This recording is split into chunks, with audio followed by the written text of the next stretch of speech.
In a world dominated by the brilliantly colored upper class, the colorless are relegated to the bottom of society, suffering from prejudice and unfair treatment. And black. That was the color of monsters hated and feared by everyone. But that all changed when one young man accidentally became the only one to awaken it. Not only did he possess a body as hard as steel, one that could shatter the fangs of any monster that bit it, but he also awakened an essence-draining art that could absorb the colors of others. This hard counter skill turned all members of the upper class into his prey. As someone who was originally colorless, the young man named K had to struggle to make a living from a young age. The greater the risk, the greater the reward. All he wanted was to live a peaceful life, but there were those who wanted to steal his precious companion and even get rid of him simply because he was colorless. No one would care if a nobody like him went missing.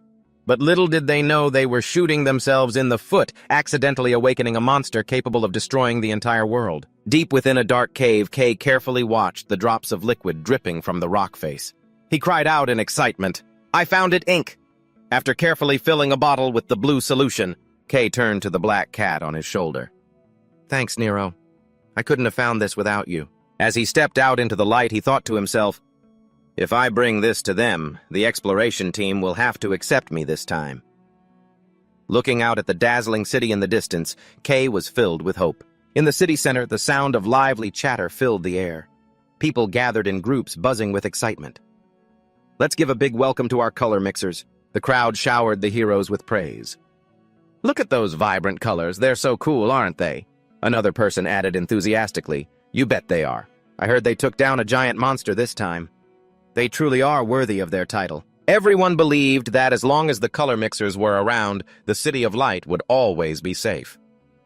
However, in the Shadow District, reality was far harsher. Suddenly, K was kicked to the ground. He was thrown out of the recruitment office as a voice bellowed, "Get lost!" The menacing guard roared, "How many times do I have to tell you this is no place for your kind? All that effort to find the ink only to be treated like this." Frustrated, K held up the bottle of ink he'd found and shouted, "Why, I brought the ink you wanted. What's the problem? I've already proven my skills, haven't I?" The other man looked impatient. "Ugh, you're so annoying. Do I have to spell it out for you?" He stared directly at K and snarled, "It's because you're one of the colorless." K stood frozen, stung by the insult. "People are born into their roles, but every once in a while some piece of trash like you shows up not knowing their damn place," the guard snarled. "Listen here, you worthless, colorless bastard." Instantly, a blast of crimson pressure sent K flying, causing him to cry out in pain. The people standing in the office doorway looked down on him with contempt, stressing that the title of explorer is only for the chosen like us. They declared that a weakling like him would never survive in the Blacklands out there. Out there, darkness is so absolute, you can't see a single inch in front of your face. In that eternal night, dangerous monsters are always lurking everywhere. The exploration team prides itself on risking their lives to find resources, and treasures, sacrificing themselves for the future of humanity so they can be hailed as heroes. One of the guards turned to leave. He didn't forget to leave a parting insult. "That's why colorless trash like you could never handle it. Go find a job that's suited for a colorless." He yelled, "Don't ever show your face around us again. Bother us one more time and you're dead." K was insulted and cursed at until the heavy wooden door slammed shut, leaving him all alone. K stood there, stunned by their coldness. When he saw Nero poke his head out from his jacket, worried, K forced a smile to reassure him. "It's okay, Nero. There are lots of other places we can try. I'm used to this." Suddenly his eyes blazed with determination. He told himself, "I'm going to become the greatest color mixer there is. I made a promise after all." K quickly urged Nero to hide back inside his jacket so no one would see him. He walked through the streets, telling himself he would try his luck somewhere else. "I'm not giving up. I have to persevere until the end." From high above, a mysterious man with blue hair was silently observing him. K, completely unaware he was being watched, stopped in the middle of the bustling crowd. He pulled out his notebook to check the next locations on his journey, then crossed off the last names on the list. He sighed in disappointment. This place was a bust. And this one, too. Ha! Is today just going to be one dead end after another? After being rejected by every place he went to, he had no other choice but to dejectedly head back to Mary's mechanical workshop. As he stepped through the door, K called out wearily, "Mary, I'm back." Mary, who was busy working, greeted him with a bright smile. "Kai, hurry up and get inside. What's with that face? Did it not go well again?" Kai could only nod in admission.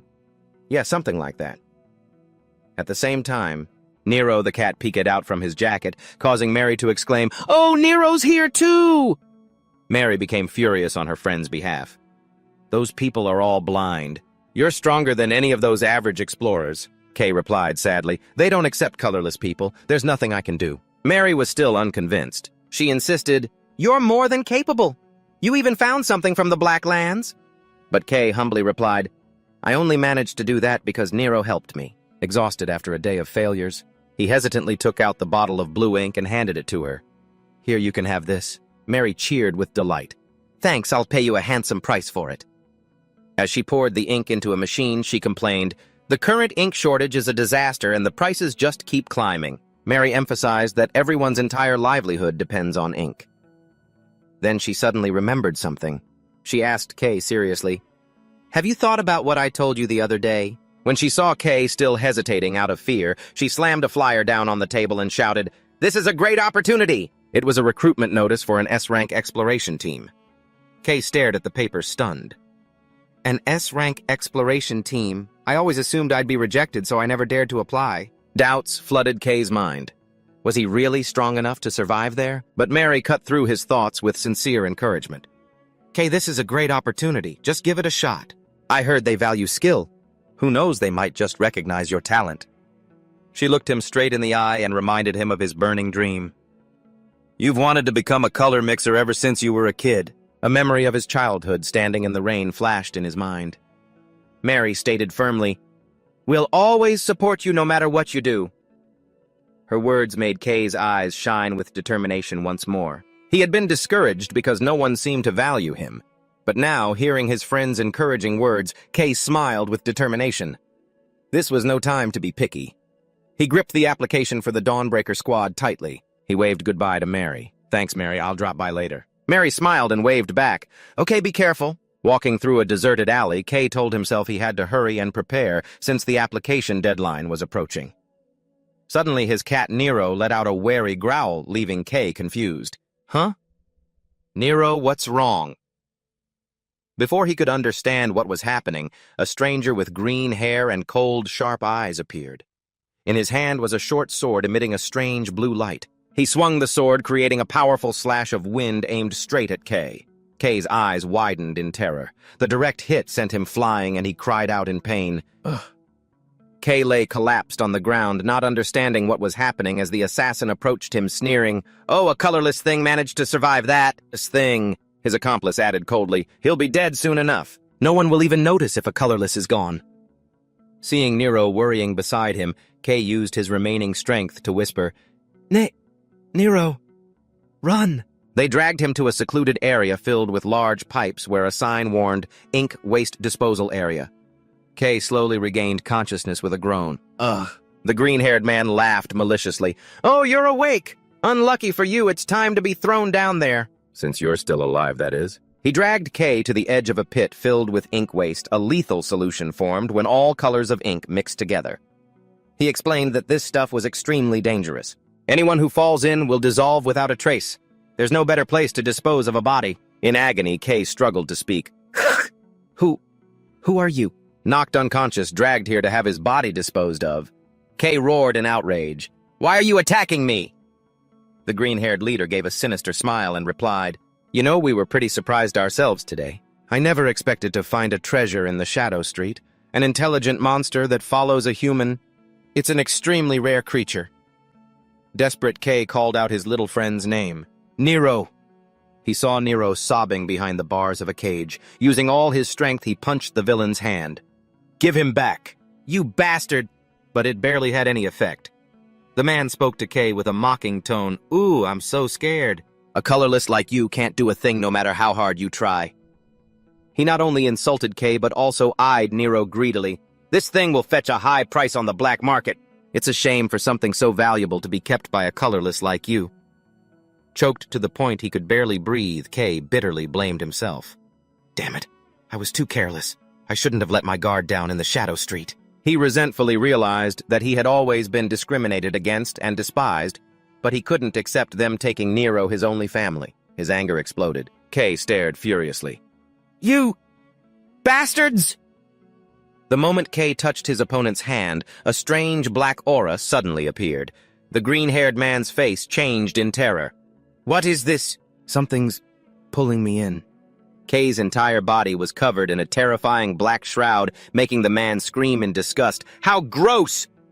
He quickly shoved him hard, causing Kay to fall straight into the pit of ink waste. Then he coldly brushed off his hands. "Well, that's that job done." Ignoring Nero's heart-wrenching cries, they laughed triumphantly. "Heh heh. Now we're gonna be rich. Let's hurry to the black market." They turned and left with Nero without a second thought. In the deep darkness of the waste pit, Kay felt himself sinking. His only thought now was that he had to save Nero, but his body was completely paralyzed. He couldn't move it as he wished. He wondered, is this really how it's all going to end, this ridiculously... On the brink of life and death, images of Mary and his memories with Nero flashed before his eyes. No, I still have that promise from back then. In the dark space, a mysterious voice echoed in Kay's mind. "Kay, why are you just standing there? What the hell are you doing?" Confused, he wondered. "Who's there?" The voice continued to urge him on. "Get up! Do what you can do! Are you really going to end it like this? Don't hesitate, save Nero now!" In his subconscious, Kay saw a silhouette inviting him to accept his true power. His eyes suddenly blazed as the voice roared. "Take back your color." An explosion of pitch-black energy erupted. A hand reached up forcefully from the bottom of the deep pit. Kay found himself standing in a strange, completely white space. He was stunned, wondering, What just happened? I was in the ink." Looking at his own blackened hands, he tried to search his memory. After that, I can't remember. More importantly, who am I? He was adrift in his thoughts, struggling. Who am I? What do I exist for? Suddenly, Nero's familiar mew echoed, snapping Kay back to reality. He saw the two bastards in the distance carrying Nero's cage. He realized what his only goal was at this moment. "Nero, you're there!" "That's right. I have to save Nero." Instantly, a pitch-black hand from the tree reached out as a giant column of ink erupted from the pit like a tornado, forcing the two terrified assassins to stumble back. "What is this? What the hell is going on?" They couldn't believe their eyes as all the ink in the pit vanished in an instant. From within the black smoke, a terrifying figure emerged, causing them to tremble in fear. Then something unidentifiable lunged out. The blue-haired man's eyes widened in terror, cold sweat pouring down his face. No, it can't be. Could it be a monster? A giant hand made of shadow shot toward them with terrifying speed. Until the very end, they never understood what hit them. But I suppose what goes around comes around, folks. The scene was a wasteland of ruined buildings thick with smoke and dust. A panicked witness screamed at a police officer. I saw it clearly. A hand, this big, suddenly appeared and turned the whole area into a battlefield. The police officer, taking notes, replied skeptically, Yes, I'm sure it did, sir." Meanwhile, medical personnel were carrying a gray, lifeless body on a stretcher.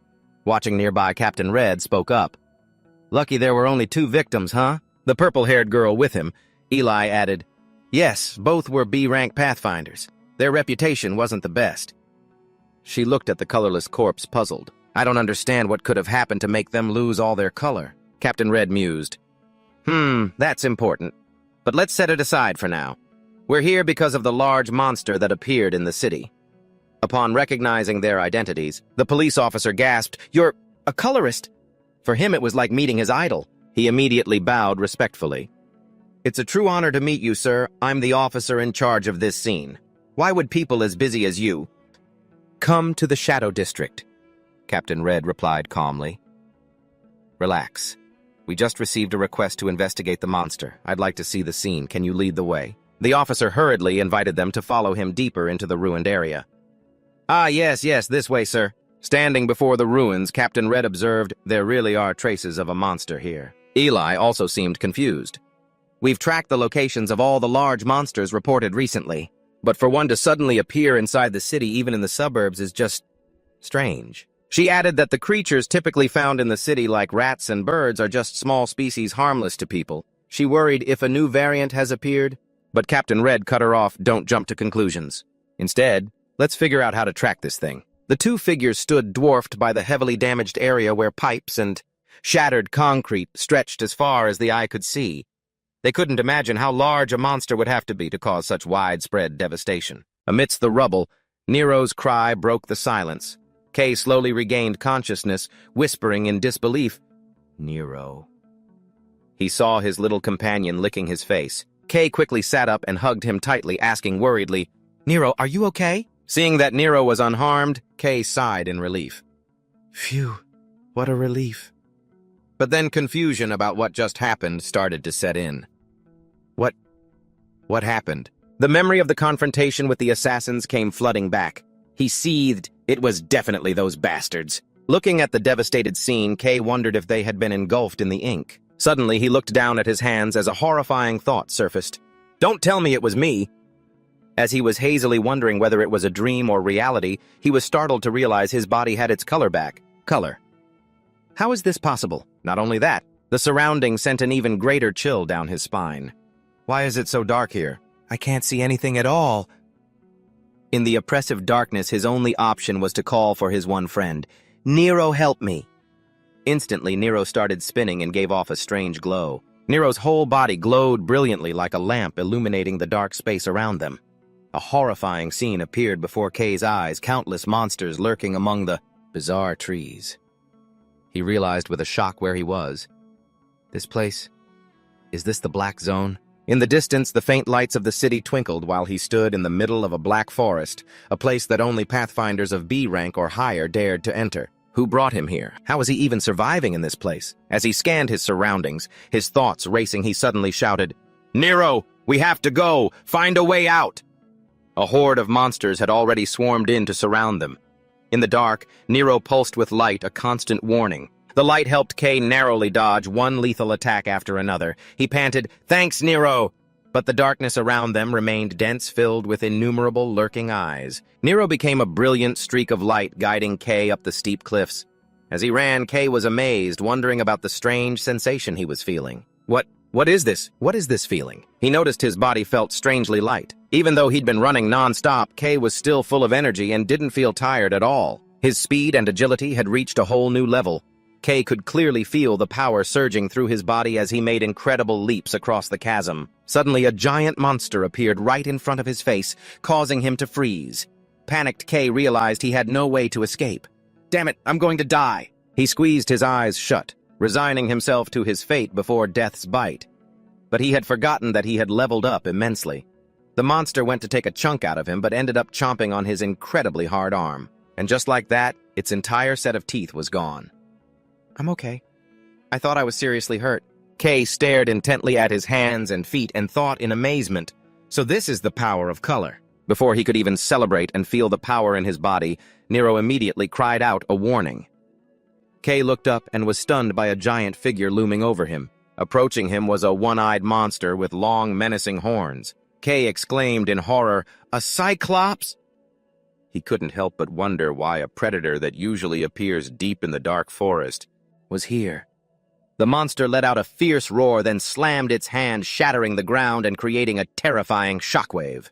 Nero cried out worriedly upon seeing Kay thrown into the rubble. Kay struggled to get back up, but instead of running away, a new feeling rose within him, making him confident for some reason. "I feel like I can beat it." Remembering the years of being scorned for being colorless, Kay's gaze suddenly turned sharp. He affirmed that he now had the color he had always longed for. So things will definitely be different from before. I don't have to run anymore. As courage surged within him, Kay clenched his fists with determination. He concentrated hard to reawaken that mysterious flow of power. Remember that feeling. That feeling! Instantly, a jet-black energy erupted, enveloping his entire body as his eyes blazed with white light. The Cyclops roared, reaching its giant hand down to crush him. He wouldn't be passive in this fight anymore. Kay stomped his foot, launching himself into the air with incredible speed. He poured all his strength into his fist, landing a direct blow on the monster. An earth-shattering explosion of energy erupted, sending the Cyclops' massive body flying and shaking the entire forest region. Amidst the hazy black smoke, Kay's eyes glowed with power. He was stunned to find himself standing before a lush, vibrant green valley. Kay couldn't hide his amazement. He gazed at the brilliant natural scenery, with a small stream flowing through the trees. He wondered shyly, color. As he was enjoying the wonderful scenery, the black aura around him suddenly became chaotic, startling Kay. A pillar of pure white light descended from above into the deep forest. Nero flew around worriedly, seeing Kay. Ka collapsed in the rubble. Looking at his gradually paling hands, Kay panicked. My color! He painfully realized a harsh truth. The more power he used, the more of his color he lost. Kay gritted his teeth, enduring his body's torment. No! At this rate... At the fragile boundary between life and death, a mysterious voice echoed in his mind again. What are you doing? Your food is right in front of you. Hurry up and eat.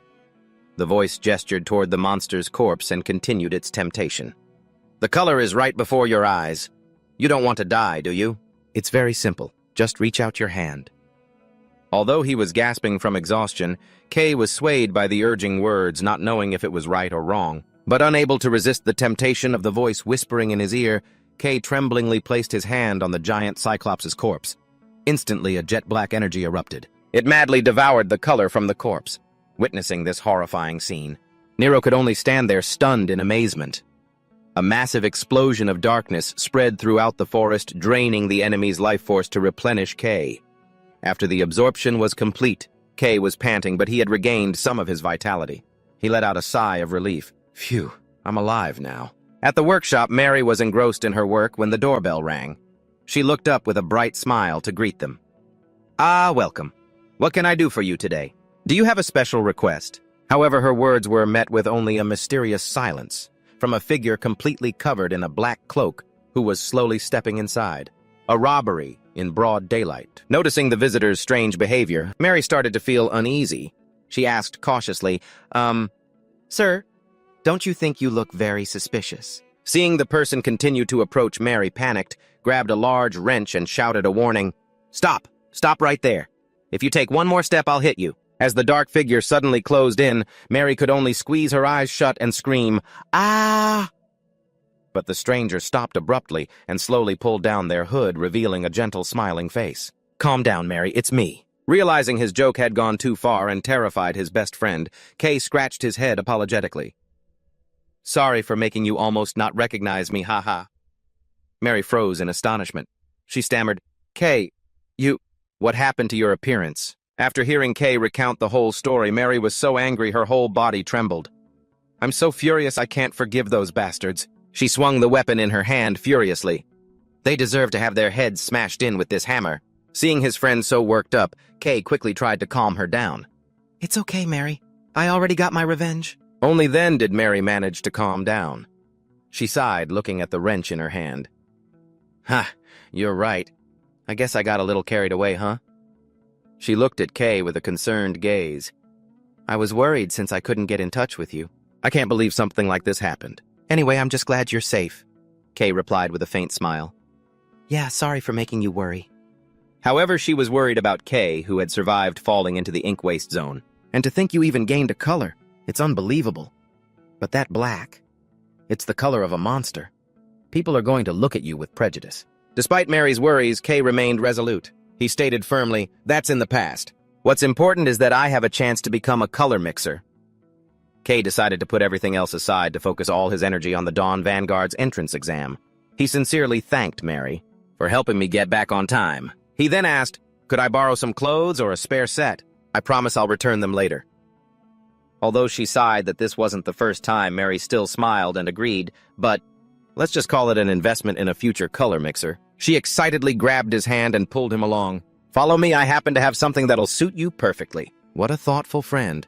It seems she had already prepared this for him in advance. Don't you think so? Mary assured him the new outfit would be a perfect fit. Dressed in his new clothes, Kay and Nero headed straight for the exam location, a massive arena. Thousands of people were crowding into the place, the air thick with tension. The surrounding candidates couldn't hide their anxiety. Whew, this is so tense. Why are there so many people? Another person reassured themselves. Don't panic, just stay calm. With competition this fierce, who wouldn't be nervous? They all shared the dream of joining the Dawn Vanguard, an S-rank team with the most impressive record of exploring the Black Lands. Everyone here hoped for a chance to shine and showcase their talent. Known as the Hope of the City of Light, this team brings together the most gifted color mixers. However, Kay's biggest challenge was the lineup of extremely strong candidates gathered here. But the one who captured everyone's attention was Jill. He was considered a shoo-in to pass. Thanks to his terrifying strength, he could single-handedly take down entire hordes of crazed monsters. But Gil was also known for his brutal personality, having been kicked out of his previous team for causing too much trouble. He didn't hesitate to use force to intimidate other candidates right on the spot, making them fearful and lose their focus and will to compete. It was a powerful psychological blow. Amidst the crowd buzzing about the arrival of this dangerous individual, a few candidates tried to act confident to hide their fear. Why be scared? With a little practice, you can beat guys like that. They're all nothing special. A friend with them could only give a wry smile and reply, "What nonsense are you talking about, ha-ha?" Standing in the crowd, Gil heard some challenging and contemptuous whispers and thought to himself, a bunch of ridiculous kids. He felt disappointed, thinking there was no one truly outstanding in the entrance exam for such a prestigious S-rank team. However, his gaze suddenly landed on a girl with long, vibrant blue hair standing silently. Gil immediately identified his target. So it's probably that girl. Ellison, the second daughter of the Sean family, isn't it? He smirked calculatingly upon finding a worthy opponent. Just as the rumors said, she's quite impressive, so it's easy to notice her. While Gil was still curious about the reactions of others, a sudden announcement blared from the speakers throughout the arena. Ahem to all candidates for the Dawn Vanguard entrance exam. It will begin now. The crowd erupted with excitement as a real color mixer stepped onto the stage. It was a man with brilliant golden hair and eyes that radiated powerful authority. The man was revered by the candidates like a god. They couldn't stop murmuring in awe about this hero's legendary achievements in recent large-scale monster hunts. The live appearance of a core member made the atmosphere even more tense. Everyone could feel the immense pressure emanating from this S-rank color mixer. Standing before thousands of candidates holding their breath, the golden-haired man began to speak. Welcome, everyone. First, I want to thank all of you who have applied to the Dawn Vanguard. He scanned the crowd and emphasized that whether one's goal was money, power, or fame, none of it mattered. His eyes were sharp as he asserted, in the end, only skill will help you achieve anything. And we only need the best. The ultimate goal of the Vanguard is to find the strongest warriors to advance into the Black Lands and reclaim territory for humanity. To him, the mediocre had absolutely no place here. He began to explain the rules of the competition. The first test officially begins now. It will be a direct elimination tournament to test the combat abilities and survival skills of an explorer, because in the world outside the city, the weak will certainly meet their death. The golden-haired color mixer declared loudly, "Prove your abilities here. We will select those who pass the first round based on the tournament results. When your number is called, step into the arena immediately." Number 126 was announced. Gil confidently strode onto the stage with an arrogant look. When number 286 was called, the crowd began to buzz. Wow, a heavyweight right from the start. Poor guy. Gil flashed a sinister smile, thinking to himself, how lucky. Finally something interesting. I was getting bored to death earlier. He smugly wondered, now, how should I play with this one? Heh heh. However, upon getting a closer look at opponent number 286, who was completely covered up, Gil suddenly froze. What's with this guy? He sized up the stranger's stance. What an awkward, weak-looking posture. Seeing his opponent still standing motionless like a statue, Gil clicked his tongue. Whatever, it doesn't matter. He slowly drew his sword from its sheath and growled. I've been quiet for long enough. Confident he could easily defeat his opponent, he showed open disdain, shouting that the stage was set and he didn't need to hold back anymore. A brilliant green energy erupted from his sword, shocking the audience. Whoa, what is that, the wind sword?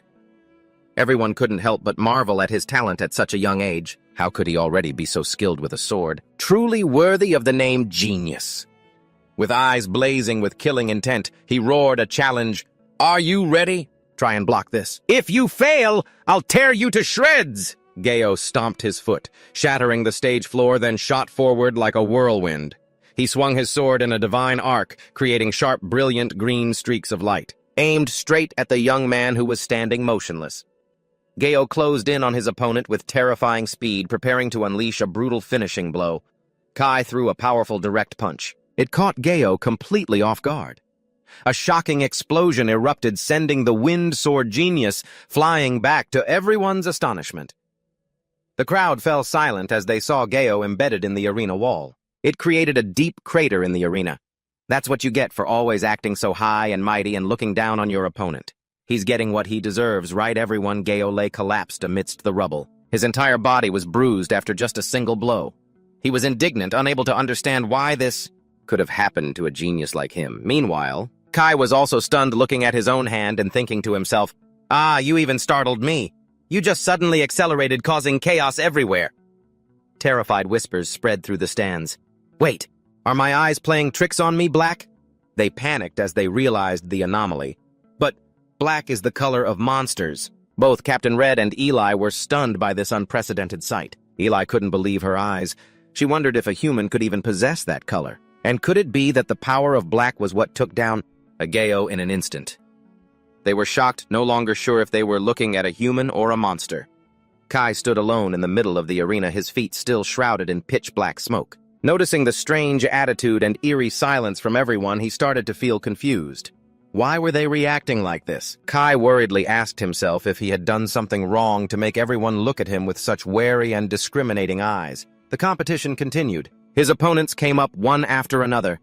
In the ring, Kai's opponent backed away in a panic and yelled, "Don't come near me!" He swung his staff, summoning a giant boulder that shot straight forward, but Kai just kept silently advancing. The man screamed in desperation, "I told you not to come any closer!" Why isn't it working? Despite the attack, Kai shot through the rock fragments and unleashed a powerful blow, sending his opponent flying with a pained cry. The announcer's voice boomed across the arena. "The winner is number 286, Kai." He continuously took down his next opponent, swiftly making the referee announce his name over and over to the astonishment of the audience. Watching from above, a blonde-haired color coordinator muttered thoughtfully to himself, "This kid seems promising, doesn't he? He's the most outstanding one in this batch of candidates." After observing for a while, Kai had caught his eye. He determined that Kai was the first person to possess the strange black color and affirmed, "The rumors will spread fast. This is our chance to recruit him first." Then Team Leader Red appeared. The people around him hurriedly bowed. When asked why he was there, Red calmly replied, "Just passing by." Mentioning the previous monster investigation mission, Red sighed and admitted, "That. There's been no progress at all. It's a huge headache. Finding that mysterious monster is harder than climbing to the heavens. We're at a dead end." Seeing this, the examiner enthusiastically introduced the new talents. "You can expect good results this time." He emphasized that besides the young lady of the Shawn house, there was another extremely special contestant. The moment he looked down at the arena, Red was stunned and exclaimed, "Black."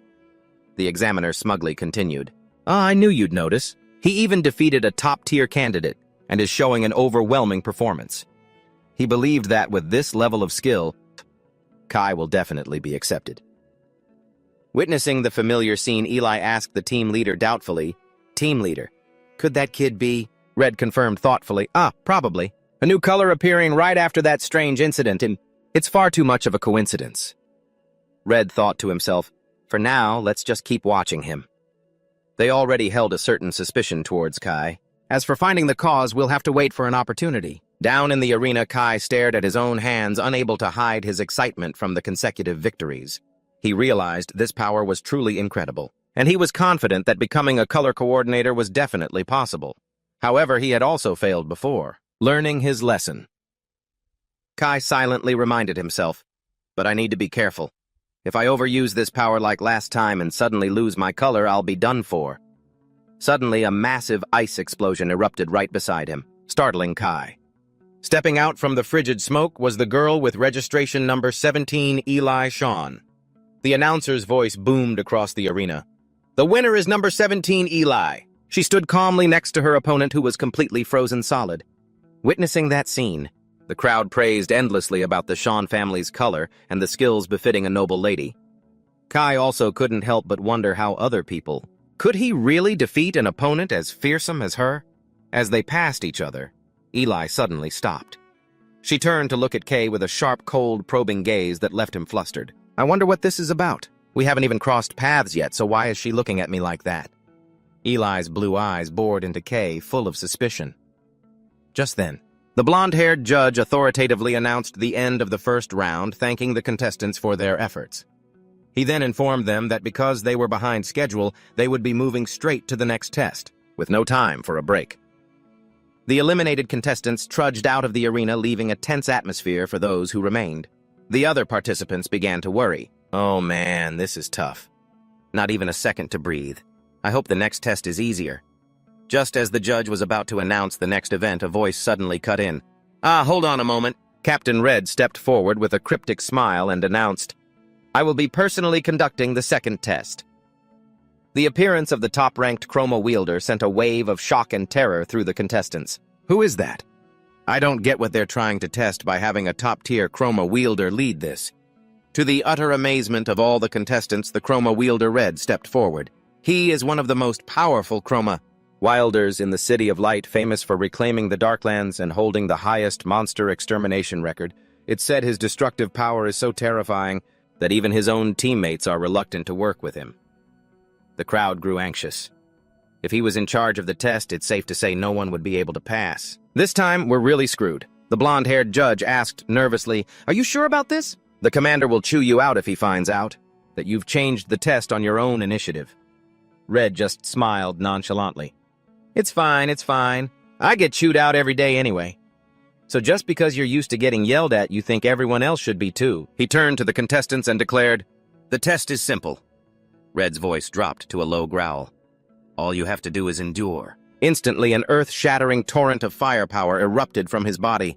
A blast of hot air swept over the horrified contestants as Red began to envelop each one in a sphere of fire. As the spheres blazed, he explained to the bewildered crowd, I'm recreating the environment of a place I've been before. It gets pretty hot. He stressed that the Darklands are filled with harsh environments where humans can barely survive.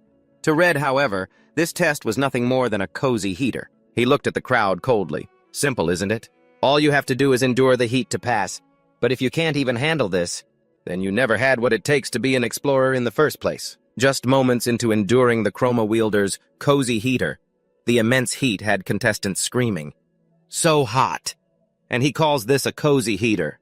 Just what kind of hell are the Darklands anyway? A desperate contestant realized his own abilities couldn't withstand it. Ugh, it's no use. My own abilities can't block this. All I can do now is try to hold out. Watching from a distance, the blonde-haired judge made a silent assessment. I heard he's been slacking on his training lately, but his skills haven't declined one bit. Those rumors were clearly an exaggeration. He was astonished by Red's level of control. To be able to envelop so many people with a barrier in the blink of an eye. That's the level you'd expect from someone who's reached the pinnacle. Guess all that praise isn't just hot air. Suddenly, a sharp cracking sound echoed through the sea of crimson flames. A sphere of brilliant blue ice had appeared, radiating a chilling aura. The surrounding contestants could only gasp in astonishment. What is that? In the middle of the fiery arena, Eli Cyan had effortlessly shattered the heat barrier with her own ice power.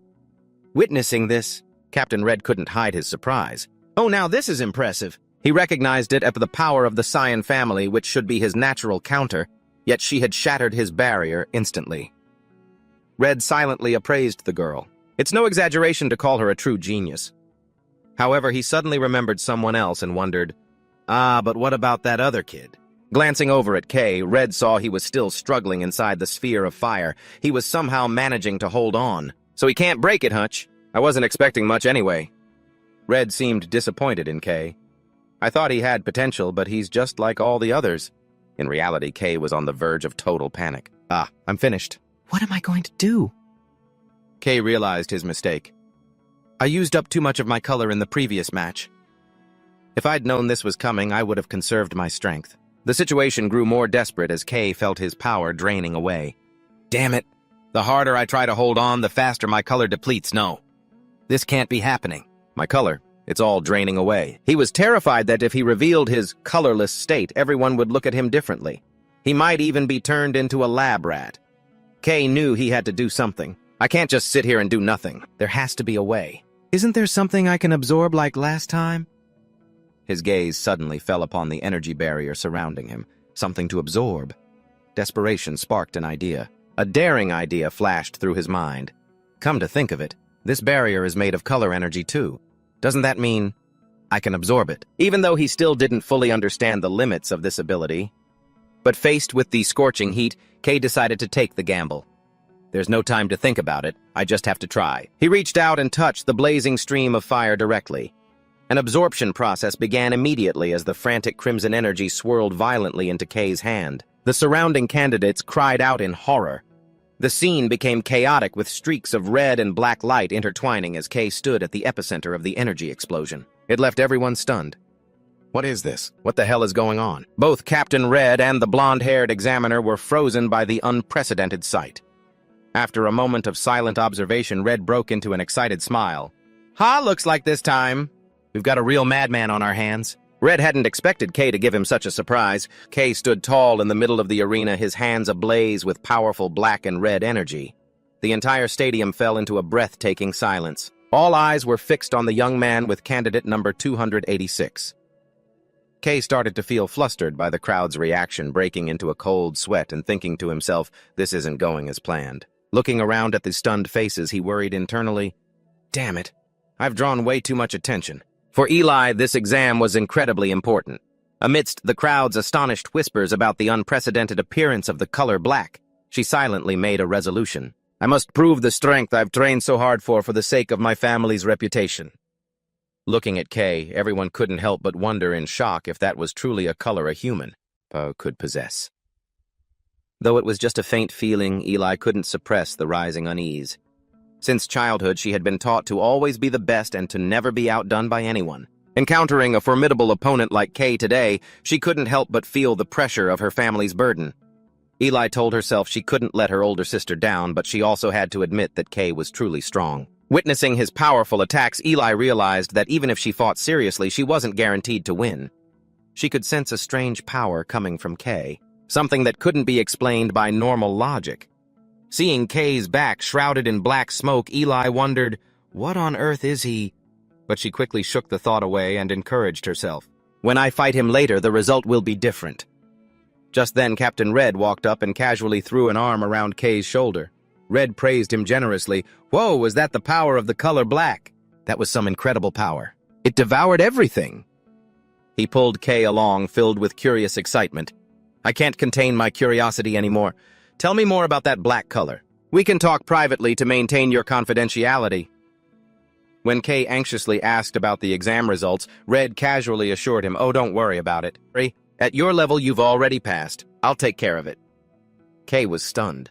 He never expected to become an adventurer so quickly. Suddenly, the blonde-haired examiner yelled from behind, Hey, what do you think you're doing, Red, you idiot? You're just doing whatever you want again. The exam is still in progress. Red just laughed it off, apologized, and continued to lead Kay away, leaving the examiner speechless with indignation. To continue the test, he had to reluctantly pull himself together as an instructor. The examiner cleared his throat and announced to all the candidates, Ahem, attention, everyone.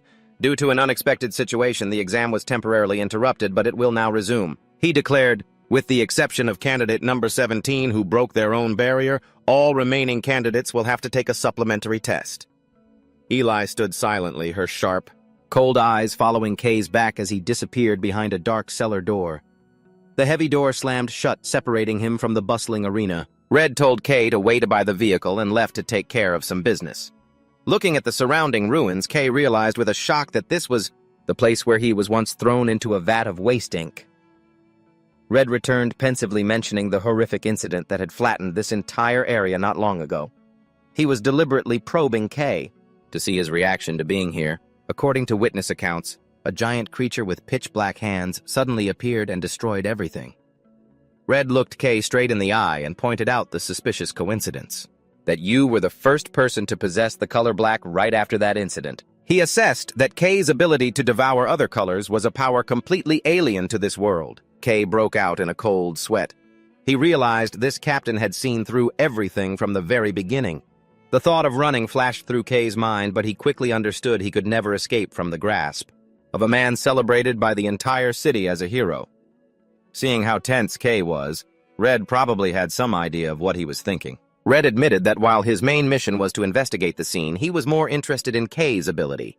He explained that normal colors have their own rules and cannot be mixed, but Kay's power ignored all those complex laws. Based on what happened in the second test, Red stated with certainty, you still can't control your absorption of everything around you. Faced with the senior's sharp observations, Kay could only remain silent, unable to utter a word.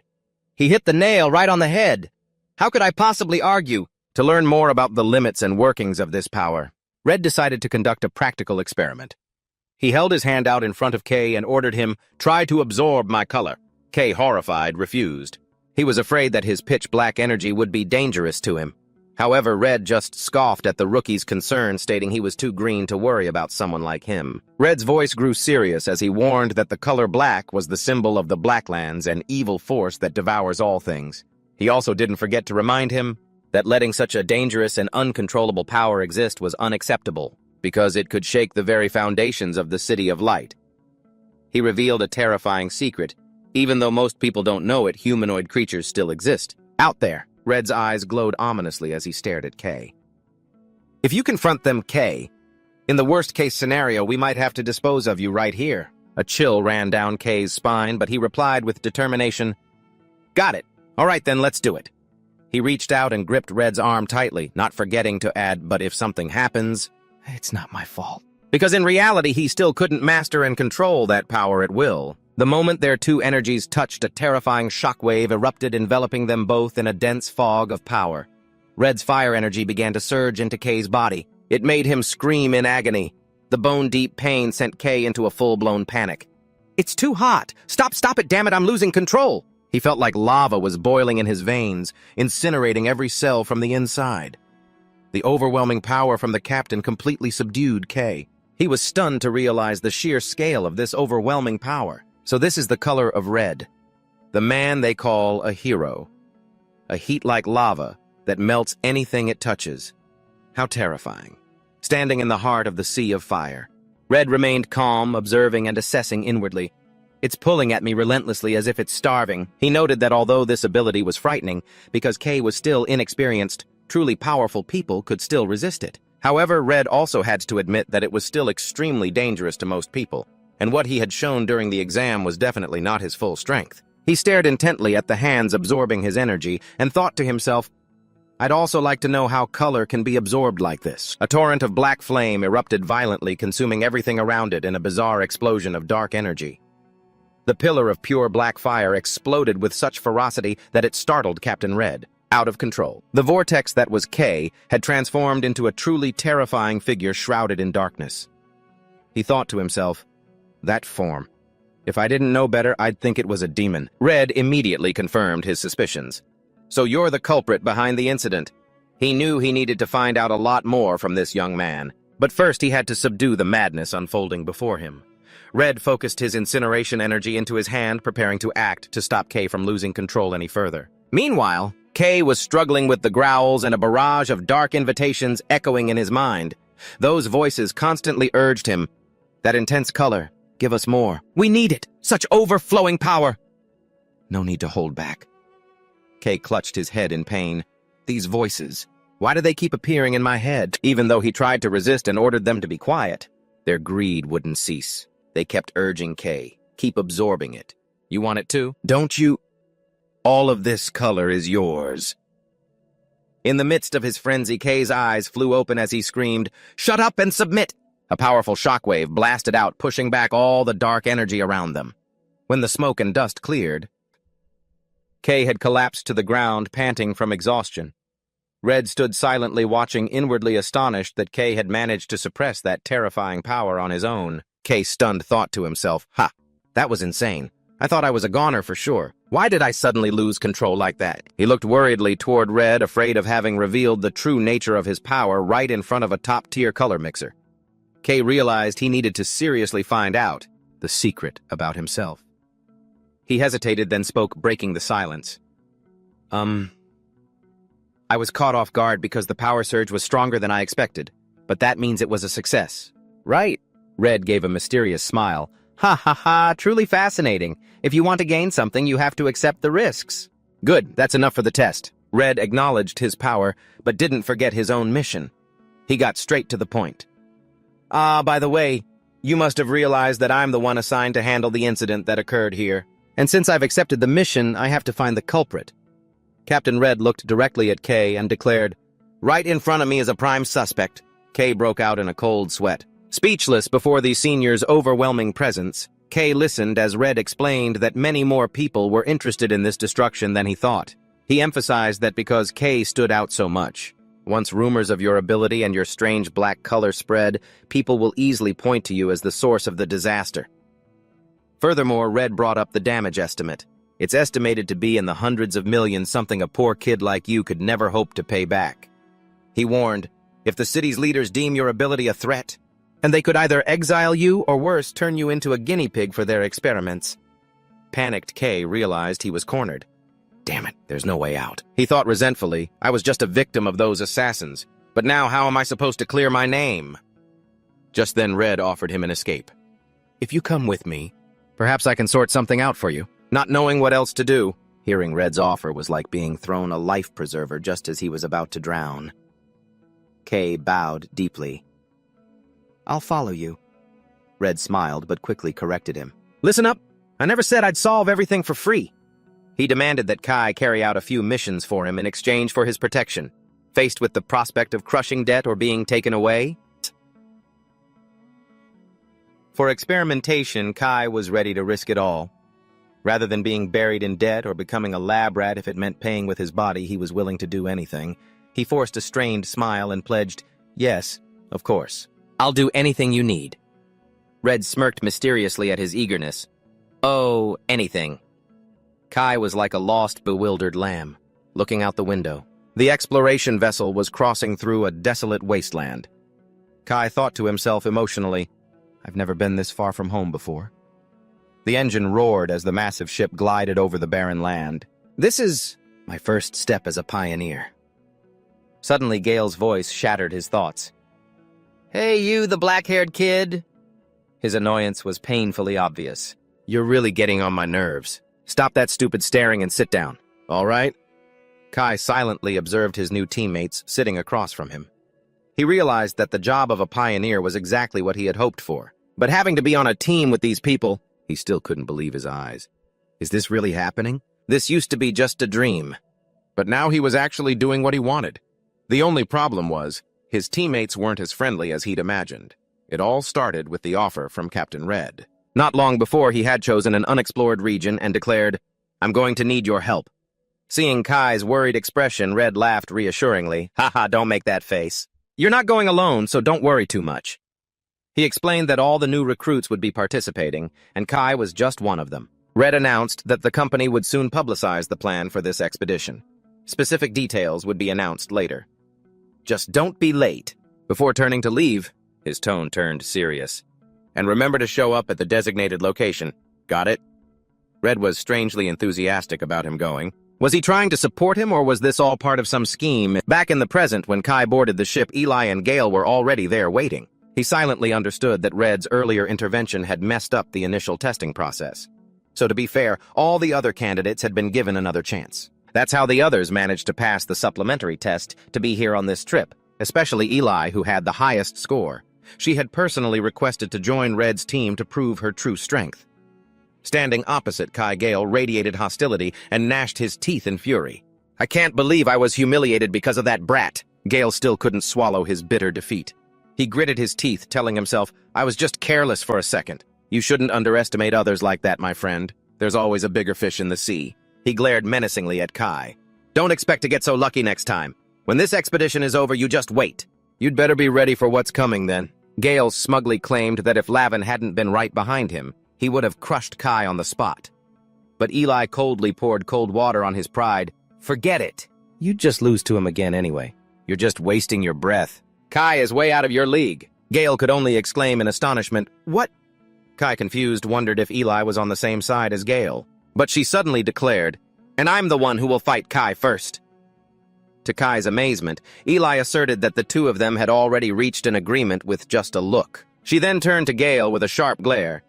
Since you already lost, just shut up and wait your turn. Caught between two bloodthirsty rivals, Kai could only sweat bullets, worrying, is this going to be okay? Why did I have to open my big mouth now I've pissed both of them off? The exploration vessel cut powerfully through the dark sea, leaving the city lights behind as it headed straight into the Blacklands, arriving at the pioneer outpost Aurora. Kai was overwhelmed by the hustle and bustle and the sheer scale of the place. He silently compared it to his previous solo journeys. The last time I came to the Blacklands, I always prepared everything by myself. I had no idea S-rank companies operated on such a massive scale. Supplies, infrastructure. Everything. Lost in thought, Kai was startled when a hand gently poked his cheek. "What are you thinking about?" Recognizing his close friend, Kai exclaimed joyfully, "Marie, you're here!" Marie replied with a bright smile. "Heh heh heh. Of course I had to be here for your first mission, Kai." As she spoke, she opened her coat to reveal a small black cat curled up inside. "Nero's here too, see?" Kai took his little friend and sincerely thanked Marie for taking care of him all this time. Marie excitedly shared that this was a great opportunity for her to showcase her skills and gain more experience at a prestigious company like Aurora. Suddenly, an announcement blared from the loudspeakers throughout the base. It requested everyone to gather to prepare to enter the Blacklands as planned. Kai quickly handed Nero back to his friend. "I have to go. Please take care of Nero for me." Marie held Nero tightly and gave him a reassuring smile. "Don't you worry about a thing." Mary was worried. It was her friend's first mission and he had no experience, so she warned him not to do anything reckless. Kay smiled and waved goodbye. "See you later." Mary hugged Nero and gently comforted him. "Don't be sad, Nero." Suddenly, the black cat struggled out of her arms and darted off. Stunned, Mary yelled, "Nero!" She watched in shock as Nero dove right into Kay's shadow and vanished completely. Mary could only stammer in astonishment. "Huh? What's happening?" "Kay, wait." But she was too late to tell her friend that the cat had followed him as Kay vanished into the crowd of adventurers, quietly thinking to himself, "This won't be a big deal, right?" Ahead of them was the border outpost, the barrier to the deadly Blacklands. An orange-haired female commander gave a sharp order, "Get ready! We're about to enter the Blacklands." She stressed to the entire squad. "Remember, safety is always the top priority." According to scout reports, unknown dangerous creatures have appeared in Area 21. They even found the corpse of an A-rank creature, a testament to the extreme harshness of this place. Commander Arancia ordered everyone to remain vigilant. Just then, a subordinate rushed over to report to her out of breath. Arancia saw the serious look on his face. She asked, "What is it?" The soldier stammered. Well, squad leader Red is leading the rookies somewhere else. They've broken formation without permission." Arancia's eyes widened. She was furious at her colleague's lack of discipline. He always acts on his own whims, constantly putting everyone on the back foot like this. "Red's always been a bit of a maverick, hasn't he?" the soldier remarked, reminding Arancia that she was currently the sole commander here. Arancia clutched her head in frustration. "Ugh, not him again!" The soldier pleaded urgently. "Please, Senior, you just have to bring the rookies back safely." Meanwhile, in a dark and treacherous ravine, Red was silently leading Kay, Eli, and Jill deeper inside. Noticing something was off, Jill spoke up, questioning his squad leader. "It seems our team is going a different way. Does the rest of the team know we've deviated from the planned route?" Kay asked worriedly. "Squad leader Red, is this trip really safe?" Red calmly explained that their destination was very special and that everyone in the group was a promising rookie. Kay wondered why Gale and Eli were with them when he thought this was a private mission. Gale immediately snapped, "You think I'd let a guy like you get ahead of me?" Eli added coldly that she had no intention of letting Kay reap all the benefits of Red's training. Faced with the rookie's tension, Red just smiled reassuringly. He said he would guarantee everyone's safety and told them to start cooperating like a real team. Heeding their senior's words, the rookies fell silent and stopped arguing, focusing on the goal ahead. The group started to venture deeper into the dark Blacklands where monsters constantly launched attacks from all sides. Eli swung her ice sword, felling enemies with sharp, swift slashes. In an instant, she realized just how harsh this place was. The air was incredibly suffocating, and the monsters appeared non-stop. This was completely different from a regular training session. Eli checked her energy measuring device. She reminded herself to manage it carefully so she wouldn't get depleted too soon. She quietly resolved not to let Kay leave her behind as she watched him stand beside a monster's corpse. Eli suddenly asked, "Why aren't you using any items?" "You didn't use any during the entrance exam either." Kay awkwardly admitted that because they were too expensive, he'd never owned or used one before. Instead, he believed he could overcome anything with his own strength. He was determined to rise up from nothing because he was simply too poor. Gale, standing nearby, overheard this and was completely shocked by the fact that Kay had never used an item in this world. Items were essential weapons for knights to channel their color and kill monsters. Stunned, Gale recalled Kay's powerful punch from before, and he realized that he had been defeated miserably by someone who fought with his bare hands, and without a single weapon for support. He gritted his teeth in fury, silently vowing to one day crush Kay with his own two hands to avenge his defeat. Witnessing the tense atmosphere among the rookies, squad leader Red looked incredibly amused, thinking that only geniuses could create this kind of drama. Kids who are jealous and competitive will never stop striving to improve themselves. He urged the group to hurry up as their objective was just ahead. Red announced enthusiastically, "Let's pick up the pace. Time to enjoy today's party." The team trudged between the steep cliffs of the Blacklands toward their mysterious destination. After defeating the monsters, squad leader Red called out, "All right, that's enough. Let's take a break." Eli reminded everyone not to let their guard down. The journey's just begun. The group decided to rest for 10 minutes before moving on. Exhausted, Gale took out a vial of green liquid and mumbled, "I can't believe I've used up so much color." Kay watched curiously as Gale downed the entire vial of his personal ink. It was a special refined ink used to restore color and energy, an essential but incredibly expensive item for veteran adventurers. Each type of ink is custom-made to match an individual's color, making them astronomically expensive. Watching Eli and Gale casually drink the lavish solution, spending mana like it is water, Kai couldn't help but feel jealous.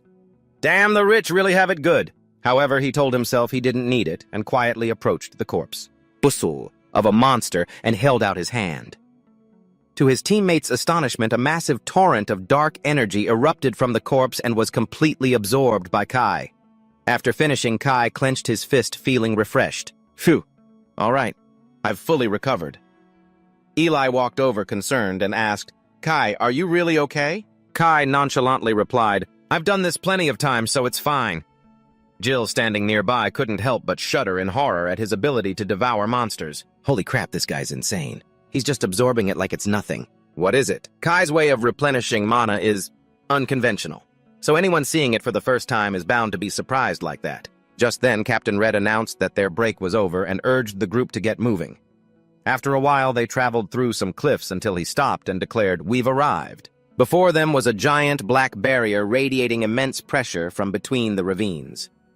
Kai, stunned, exclaimed, "A black barrier, what is this?" Captain Red stared intently at the pitch-black sphere and explained that this was the very reason he'd brought them here. He began to gather blazing fire energy in his palm and commanded coldly, "See for yourselves." Captain Red launched a powerful fire attack straight at the black sphere, but instead of shattering the barrier, furiously devoured the energy and grew even stronger. He turned to explain to the group, "Get it now. If you try to break it with brute force, it'll just absorb that power and get stronger." Looking over at Kai, Red smirked. "It's pretty similar to your skill, isn't it? That's why I had a hunch your power could break through that barrier." Talk about a coincidence, folks. He revealed that inside the barrier lay a path to an ancient ruin where they had to find the main objective of this mission, a star fragment. Kai, Gil, and Eli were all baffled by the unfamiliar name. "Huh? What's that? I've never heard of it before." Red just gave a mysterious reply. "It's what the City of Light is desperately searching for. I'll explain later. For now, just take down that barrier." Kai nodded in agreement. "All right." He then sullenly approached the thick black fog.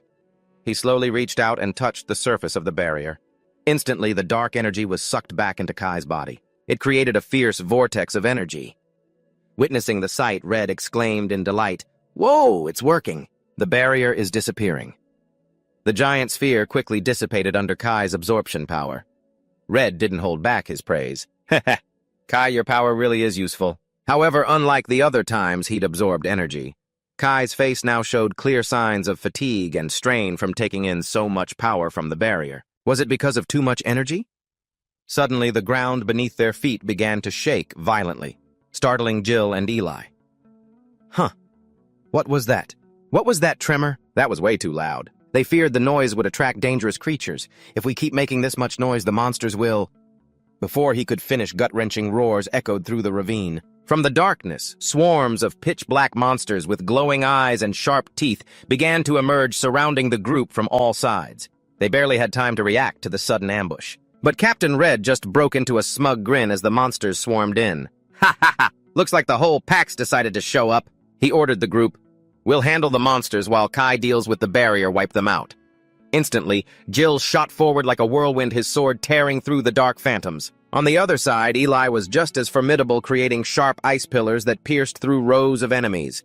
Watching the rookies fight so eagerly, Red stood calmly in the center of the fray, thinking to himself, "I was planning to help out if they needed it, but it looks like that won't be necessary." Blazing fireballs swirled around him, protecting him from the monster's lunges. Red noted with satisfaction. I thought I'd have to clean up after these rookies, but who knew they'd do so well on their own? Heh, they really know how to take care of themselves. This is almost too easy, leading a team full of outstanding rookies. This instructor really hit the jackpot. Meanwhile, Kai was still focusing all his energy on the intensely swirling dark energy from the barrier. He started to feel that something was off. He thought worriedly, something feels wrong. Why do I sense a similar power coming from this barrier? Is it because it's also black? He realized that if he lost focus for even a second, this energy would devour his own color instantly. But Kai quickly regained his composure when he realized something. But this power is weaker than mine. So it was a battle of absorption.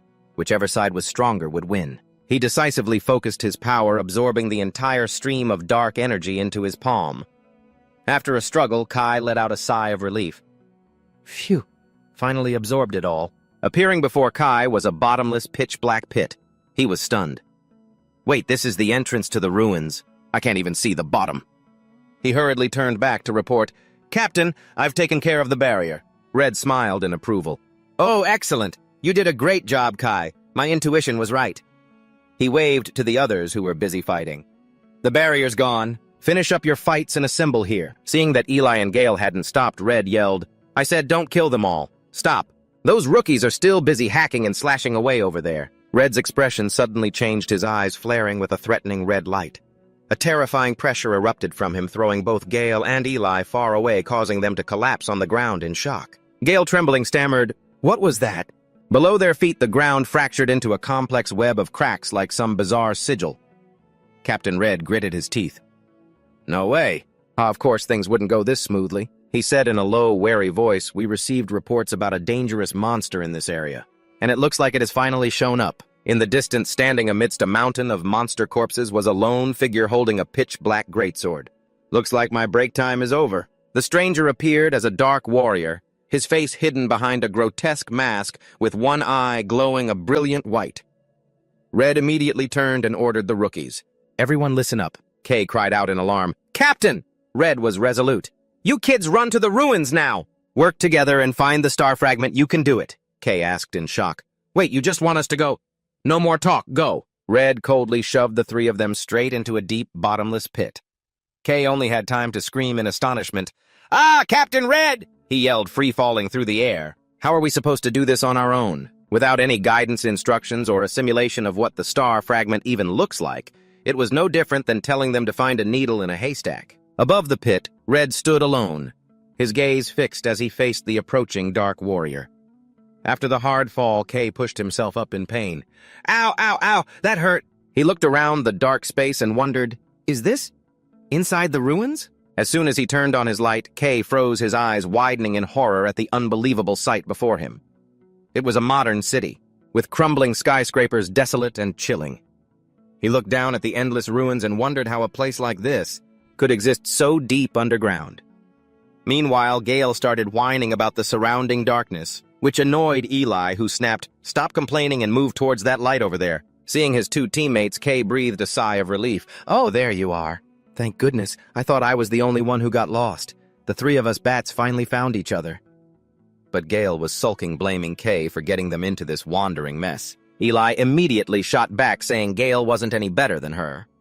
As the three stood in the vast space, Gale realized with amazement that the scale of this ancient civilization was far beyond his imagination. He started to worry about their mission. They called it the star fragment, right? How are we supposed to find that thing in this massive pile of rubble? We don't even know what it looks like. Kay silently agreed. If they just wandered around aimlessly, they'd definitely be trapped here forever. He suddenly thought of Nero and wished his little friend were here to guide them. Sensing his master needed him, Nero stopped hiding. He let out a proud cry, startling Kay. Nero suddenly appeared right at his feet. Kay exclaimed in shock, Nero, what are you doing here? Seeing Eli staring intently at Nero, Kay broke into a cold sweat, thinking, I'm so dead. He realized making excuses now was useless, but then an idea sparked. This could be a good opportunity. He couldn't hide Nero forever anyway. Instead, he just had to prove how useful it was. He decided to face the situation. Kay called everyone over. Hey, everyone come here for a sec. He flashed a confident smile and announced, I just found an easy way to track down the star fragment. Gale, half-doubting, summarized Kay's plan. So to sum it up, that little creature is your pet, and it's going to lead us to the star fragment. When his teammates understood what he meant, Kay firmly asserted that the group would soon find their target thanks to Nero. However, Eli remained extremely skeptical. She argued that if such a rare creature existed, a noble lady like herself couldn't possibly not know about it. Despite Eli's objections, Kay insisted he was telling the truth. While she was holding Nero up to inspect him, Kay said decisively, "All right, fine. I'll prove it to you. Let's go, Nero." He urged his little friend on. "Show this fool how amazing you are." Nero let out an excited cry and then shot straight out of her arms, making everyone gasp in amazement. Instantly, its body swirled into a brilliant vortex of white light. It illuminated the entire dark space. Witnessing this miraculous transformation, both Gale and Eli stood frozen, unable to believe their eyes. For the first time in their lives, they saw a cat that could glow. Nero led the way, creating a shimmering trail of light that guided the group through the ruins. Gale was still in shock. "Impossible.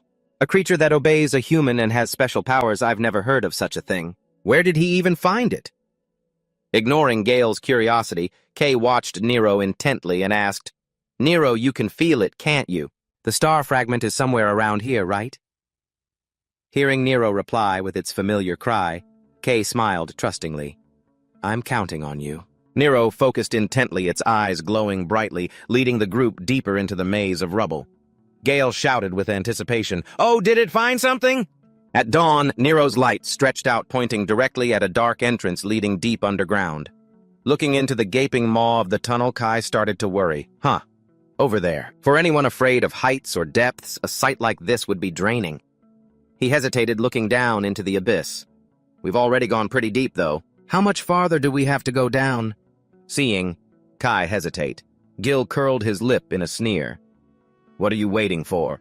If you're scared, you can just stay here." His pride stung. Kai shot back. "Who said I was scared?" and strode forward decisively. "All right, I'm going in." Inside was a long, deep corridor with towering walls looking like some kind of massive ancient research facility. Kai looked around in amazement. "This place is bigger than I thought. I wonder what it was used for." Suddenly, Nero changed direction, and Kai got excited. Nero's changing course. It must have detected something. The little cat darted toward a large door at the end of the hallway. A loud crash echoed as a giant metal foot slammed into the ground, stunning Kai. Before them, a giant machine loomed out of the shadows. Gil admitted in awe. Well, it definitely found something. But none of the three of them had any idea what that something was. "What is that thing?" Kai couldn't believe his eyes. "What is that thing?" He realized this was completely different from any normal creature they had ever faced. A beam of light scanned over Eli, displaying her signature blue color code. Right after it was Gil's turn to be scanned, and his green color code appeared on the machine's display. Kai quickly figured out what it was doing. A code scan. It's checking our colors. As the beam of light began to envelop him, Kai held his breath, waiting for the result. The color code? No. Absolute black. The machine's system blared a red alert. It announced coldly, "Black witch color detected. Classified as a threat. Commencing elimination. 1 second warning." The machine threw a devastating punch at Kai. His teammates could only scream in horror as Kai was sent flying. "This thing, it scans me and then just attacks me right away. Damn it, this is dangerous. A surprise attack like this could kill me." Seeing his opponent had no intention of stopping, he growled, "Well, you threw the first punch, so get ready to take a beating." Kai charged straight ahead, throwing a punch that met the machine's steel hand head-on. A violent shockwave erupted.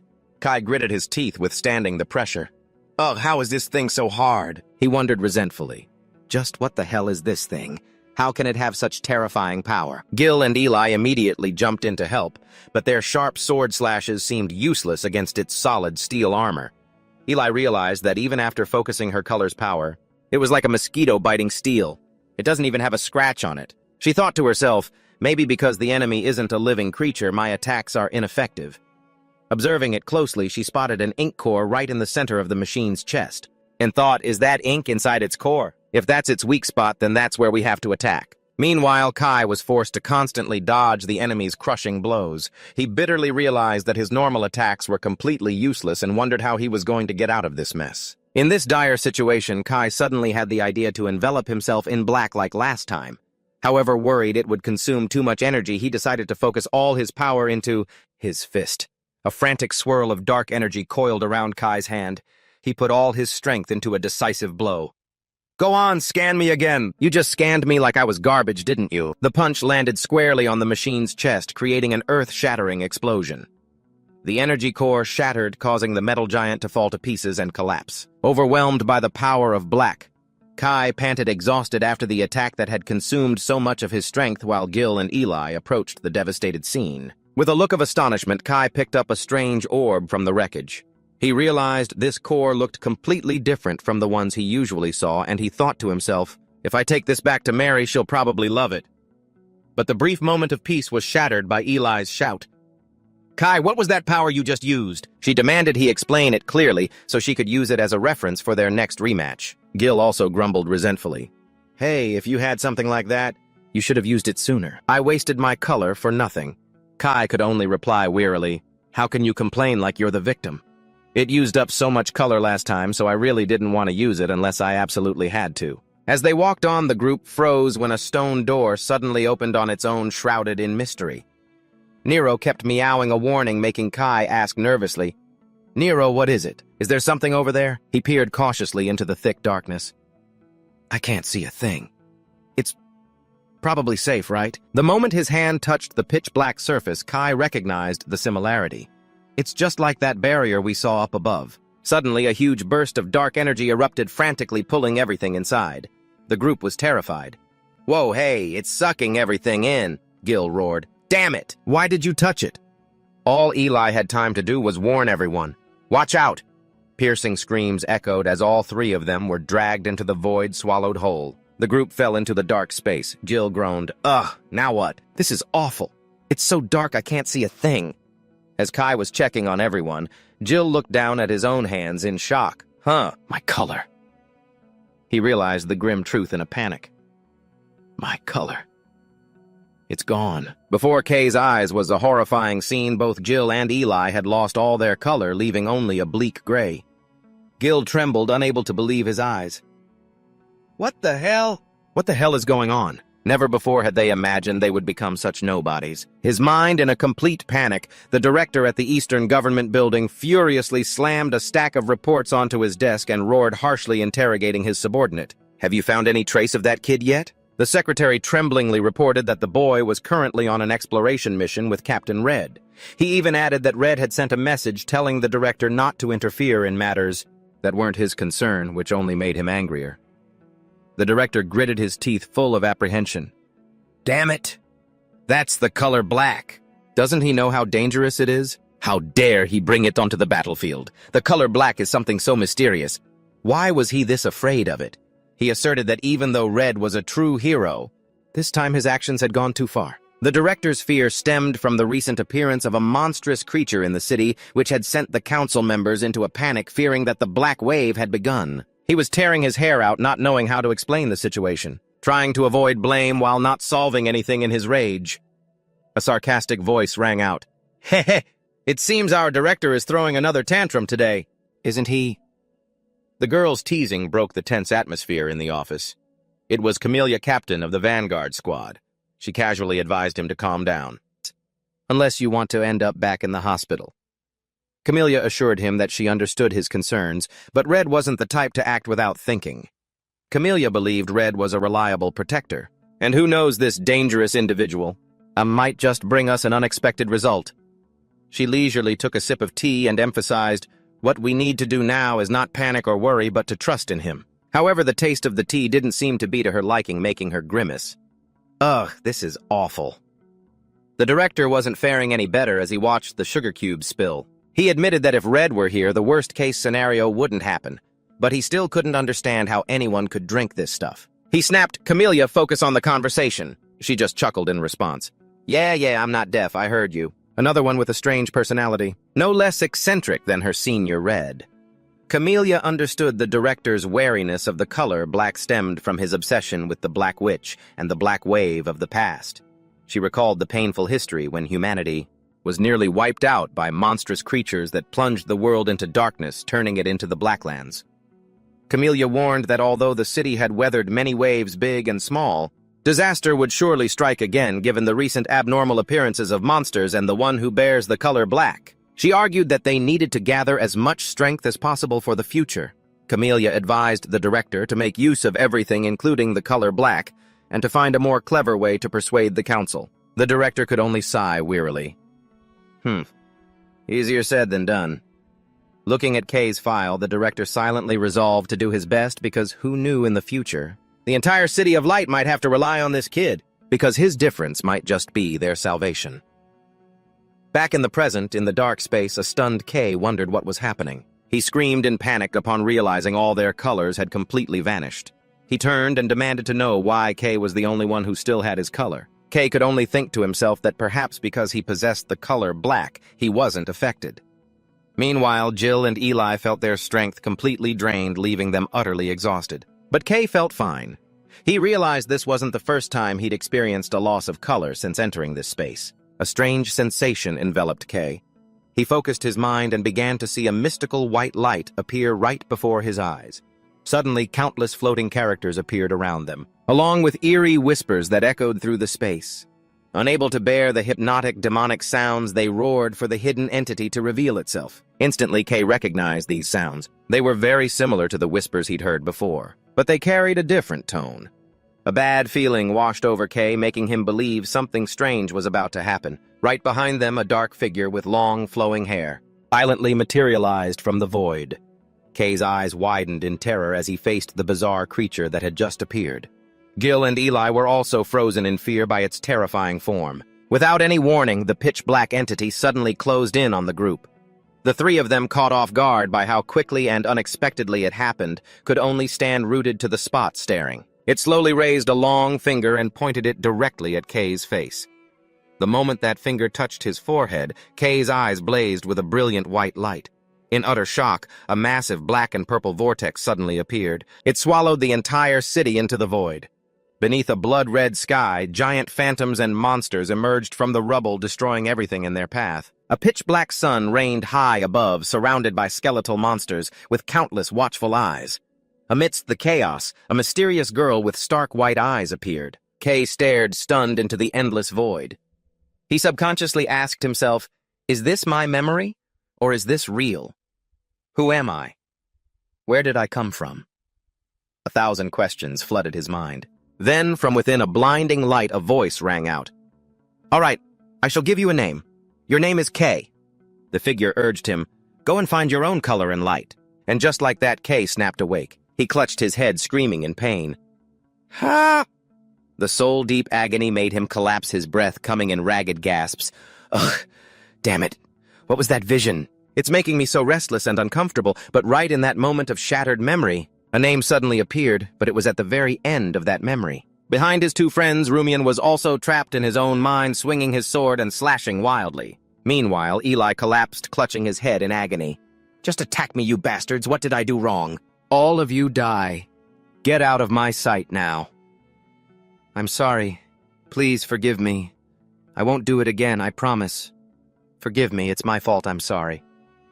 He didn't know if that memory had anything to do with him, but it threw him and his teammates into emotional turmoil like a psychological blow that sought out each person's weakness.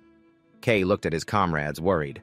Their condition doesn't look good at all. He thought to himself, this place is too strange. We shouldn't stay here long. We have to leave immediately. Suddenly, a familiar cue rang out, startling Kay. Seeing that Nero was safe and sound, he let out a sigh of relief. Nero, you're not hurt, are you? Are you okay? Nero kept flying and jumping around as if trying to lead him somewhere. This made Kay wonder, what is it? Is there something up ahead? He decided to trust his little friend. All right, let's go check it out. I just have to follow the path you're making, right? He glanced over at Eli and Gale, who were exhausted. Kay wondered, but I have to deal with them first. He asked Nero if its ability could help stabilize them. Nero immediately emitted a brilliant light that enveloped the two unconscious figures. Witnessing the color return to their faces, Kay exclaimed, "Oh, awesome, it seems to be working." Thanks to Nero, Eli and Gale were more lucid but still not back to their original state. Kay told Nero to stay and protect their teammates. Just stay put. I'll go check it out. He trudged along, following the trail of light through the thick darkness. Even after walking quite a distance, there was still nothing but void around him. Kay grew impatient. I've gone pretty far, but there's still nothing. Mysterious whispers began to surround him. And these mysterious whispers, a voice echoed in his head. No color will ever be able to touch you. Kay gritted his teeth, annoyed. Ugh, that's so irritating to hear. Suddenly a point of light flashed at the end of the path, making Kay stop short. Huh, there's something there. Could it be? He rushed toward the light filled with hope. Before his eyes, a gigantic structure appeared, glowing brilliantly in the middle of the space of darkness. He burst with joy. I finally found it. The Stardust Fragment. It seemed he had finally found the objective his senior had told him about. He approached the Stardust Fragment. Kay couldn't help but be amazed by its strange shape and light. It was completely different from what he had imagined. He wondered if each fragment had a unique shape. Doesn't matter. The important thing is to get it and get out of here fast. Kay told himself he didn't want to stay in this freaky place for another second. The moment his hand touched it, a brilliant multicolored burst of light exploded and enveloped his entire body, stunning Kay. He realized in alarm that his absorption ability had automatically activated again uncontrollably. What is this? My absorption ability is activating on its own again. This is a mission to retrieve the Stardust Fragment, not to absorb it, right? Looking at the swirling light, Kay reassured himself that it was probably just a temporary effect. When the light subsided, bow! He found himself still standing in the dark space, but he could feel a distinct change around him. The pitch-black space is disappearing, Kay observed as he saw the thick darkness begin to recede. The Black Land truly holds terrifying mysteries that no one could ever expect. Seeing the figures of his teammates in the distance, Kay called out, "Hey, is everyone okay?" Gale and Eli looked at Kay in amazement, who remained calm in the darkness. He pressed, "How were you able to stay so lucid?" But Kay himself didn't know the answer. He enthusiastically held up the item in his hand. "More importantly, look, I found it. The Stardust Fragment." Gale looked surprised because the thing Captain Red mentioned looked so small, but he had to admit the immense amount of color contained within it was extraordinary. Gale wondered if Kay was really unaffected by everything that had happened. He insisted that he was still completely normal. While celebrating the victory with his teammates, Nero suddenly darted forward, opened its mouth wide, and swallowed the Stardust Fragment right in front of the three of them. The whole group froze in astonishment. "Nero, why did you swallow it?" Kay yelled in panic, seeing Nero swallow the precious item. "Nero, that's not food!" Gale went berserk, lunging forward, grabbing the small cat tightly and shouting, "You idiot, spit it out right now!" Seeing his friend being treated so roughly, Kay roared in anger, "Hey, you bastard! What do you think you're doing to Nero?" Even though he didn't know why Nero swallowed it, he didn't want his little friend to get hurt. Amidst the chaos, the ceiling began to crack violently, accompanied by dry, crumbling sounds. The ground shook intensely, sending Gale into a panic. What's happening? Why is everything collapsing like this? Eli urged the group to run. The three of them had to find a way out quickly before the entire structure came crashing down on them. They sprinted with all their might toward the faint light at the end of the hallway, amidst a shower of bricks and stone. Meanwhile, in another part of the Black Land, the official expedition team stood before the corpse of a giant monster. The commander, Arancia, let out a weary sigh. Ha! Damn it. A nearby subordinate grew curious about the identity of the dangerous creature they had just defeated. Observing the tracks left on the ground, Arancia's face turned pale with horror. These tracks, could it really be him? The soldier accompanying her confirmed it.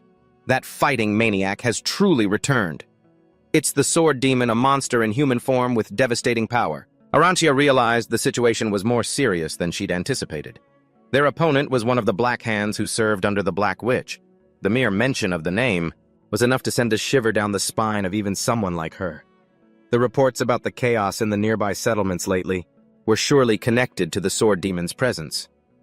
Realizing the situation was beyond her control, Arancia gave a firm command. "We're stopping the investigation for now. Everyone prepare to retreat." Although her subordinate looked bewildered, regretting their efforts, she stated that their minimum objective of collecting the ink and raw crystals had been completed. Arancia didn't want to risk anything further. The main purpose of this trip was just to let the new recruits get familiar with the Black Land. She didn't want the rookies who had no combat experience to die so senselessly. Suddenly, a violent tremor rang out, startling the female commander. Horrified, Arancia saw a blazing red stream of firepower explode in the distance and realized it was the color of Captain Red. She feared the sword demon was present there and, "Everyone take cover now!" she screamed as a wave of pressure rushed toward them. A colossal pillar of light descended upon the ground, creating a violent shockwave that enveloped the entire area. Arancia immediately drew her giant mechanical hammer. She channeled fiery energy into it, then swung a critical blow that tore through space. The fiery explosion wiped out all surrounding threats in the blink of an eye. Standing amidst the ruins, Arancia coldly declared, "The expedition is over." Refusing to let the rookies face the impending danger, she decisively ordered the entire team to return to the outpost while she went to join Captain Red. Her subordinate acknowledged the order and led everyone away, not forgetting to tell her to be careful. Immediately, Arancia shot towards the blazing red light that was continuously erupting on the horizon. At the center of the battlefield, a giant crater had formed with intricate cracks spreading across the ground. Captain Red was locked in a fierce battle with the sword demon, creating a deadly dance of intersecting red and black streaks of light. His opponent was a terrifying entity with pitch-black skin and glowing, murderous eyes. The sword demon swung its massive dark greatsword, which radiated an oppressive dark aura, making the surrounding space feel suffocating. The battle between Captain Red and the sword demon exploded with intensity filled with powerful clashes. Red strained to block the pitch-black greatsword that was descending with the force of 1,000 tons. Despite his powerful fire abilities, he could still feel the chilling, killing intent from the opponent pressing in on him. Suddenly, Red unleashed a colossal pillar of fire to divert its attention. The sword demon quickly saw through his opponent's plan and thought to itself, "A nice faint old man, Red." He saw the attack coming and swiftly dodged it. But suddenly from above, the female commander Arancia appeared with her giant mechanical hammer, blazing with fire. She decisively launched a finishing blow. "Let's see you dodge this." Facing the pressure from above, the sword demon didn't flinch. Instead, growling a challenge, "Then we'll have to see about that." A world-shaking strike slammed directly down on its target, causing the ground to shatter and become shrouded in thick dust. Arancia stood firm amidst the devastation and spoke up, "I'm late, aren't I?" Seeing his reinforcement arrive just in time, Red let out a sigh of relief. He flashed his signature smile and joked, "Phew, that was a close one." "Now's not the time for jokes, Captain." Arancia immediately dismissed her colleague's lightheartedness. "Don't say such ridiculous things." She stared intently at the deep crater where the enemy's dark shadow was still looming. "My attack hit him, but it probably wasn't enough." Amidst the rubble, the sword demon stood tall, its stark white eyes glowing menacingly. Captain Red encouraged Arancia, saying that if she used her own color, dealing with that bastard would be much easier. But he also didn't forget to warn her. "You absolutely must not underestimate him." Arancia admitted she was lucky to have arrived in time because no color blender would want to see Red have to use his full strength. Red cut the conversation short. "Ha, enough talk." He asserted that Arancia's presence would help them eliminate one of the Black Witch's dark arms. Immediately, Arancia activated her power, creating circles of blazing orange energy beneath her feet. On the other side, the sword demon seemed to sense something approaching. "It seems it has a weak point, too. I'll have to be more careful with another opponent." Meanwhile, below the cliff, Gil was grimacing and shouting, "Hey, don't push me, I almost fell." Kay shot back, "Then stop being so slow and climb faster." The two of them were struggling to climb out of the dark chasm and back to the surface. Kay put all his strength into gripping the rock ledge and shouted, "Yes, finally made it." Stepping onto the ground, he breathed a sigh of relief, finally free from the ancient ruins. Kay thought to himself, "This is the first time I've ever been happy to see the Black Lands." And he swore he would never return to that place again. But his joy was short-lived. Kay was horrified to realize he had just gone from the frying pan into the fire. What the? Captain Red gritted his teeth and cursed as the sword demon suddenly launched an attack. He yelled a warning to his comrades, "Dodge it now!" The monster moved with terrifying speed. "Don't let it hit you!" Red continued to roar. It shot forward like a phantom, aiming straight for the group of rookies who had just appeared. In this life-or-death situation, Gil and Eli immediately drew their weapons and charged them with ink energy. They both launched a direct intercepting attack on the sword demon to protect themselves. Gil and Eli were completely stunned by the opponent's overwhelming power. Gil's sword was shattered like crystal, causing him to cry out in horror, "What the hell is this?" It destroyed reinforced metal with a single strike. In his despair, Gil realized death was near. "I'm going to die. Just as the sword demon's blade swung down, Kay suddenly lunged forward, taking the fatal blow for his comrade. Kay collapsed. Jill and Eli screamed in anguish. Kay! They never expected that the teammate they saw as envious and distant would sacrifice himself to save them. The monster coldly stepped over Kay's fading body and grabbed Eli by the throat. Jill collapsed on the ground, could only watch helplessly as his teammate was threatened. The sword demon maintained its arrogant demeanor. It growled an order, "Make way for me, and don't follow." It then began to make a mysterious demand. "Where is the key? Give it to me." Looking at the suffocating Eli, it threatened coldly, "If you don't want to, I'll kill him." Holding a hostage, it made its demands, causing Captain Red to grit his teeth in anger, his eyes glowing a deadly red. At his feet, Kay still lay motionless amidst the rubble.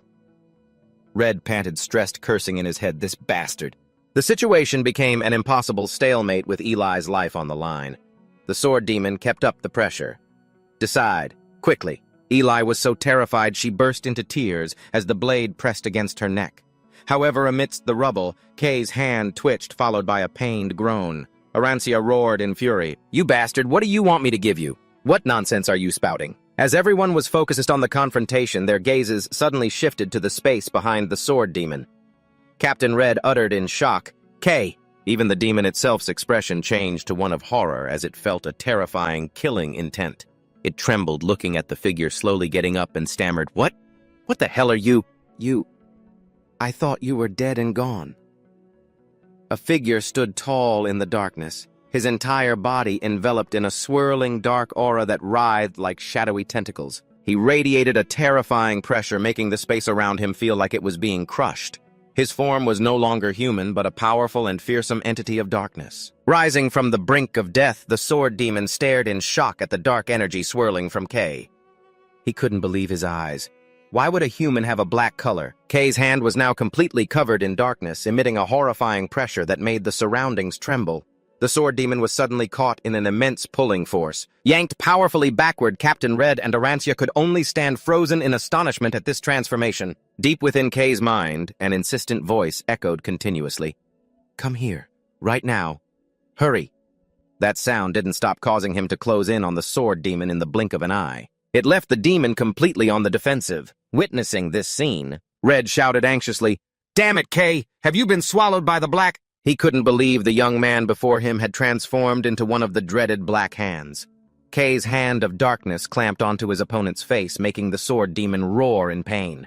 Is he stealing my very existence?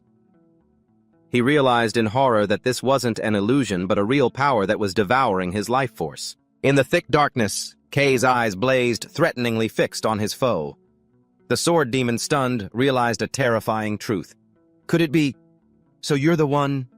The key? Countless grotesque mouths with sharp teeth emerged from the darkness surrounding Kay, frantically biting and devouring the demon's body. He was utterly silenced. Unable to resist the rise of such a destructive power, the sword demon screamed in despair as the monstrous mouths from the darkness tore into him. "I can't just end you like this. I'll start with your arms and legs first." The moment Kay finished speaking, it seemed to be the end for the sword demon. But of course he wouldn't go down without a fight. He drew his sword. He swung with all his might towards Kay. A massive impact occurred, creating a violent shockwave that shook the entire area. The sword demon was just as stunned. He realized his attack was completely useless against the dark defense. It had no effect.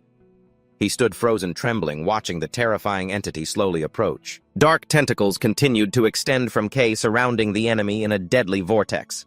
Seeing that death was near, the sword demon bitterly admitted in despair. To think it would end like this. Just as he was about to be completely devoured, a powerful shout suddenly echoed across the battlefield.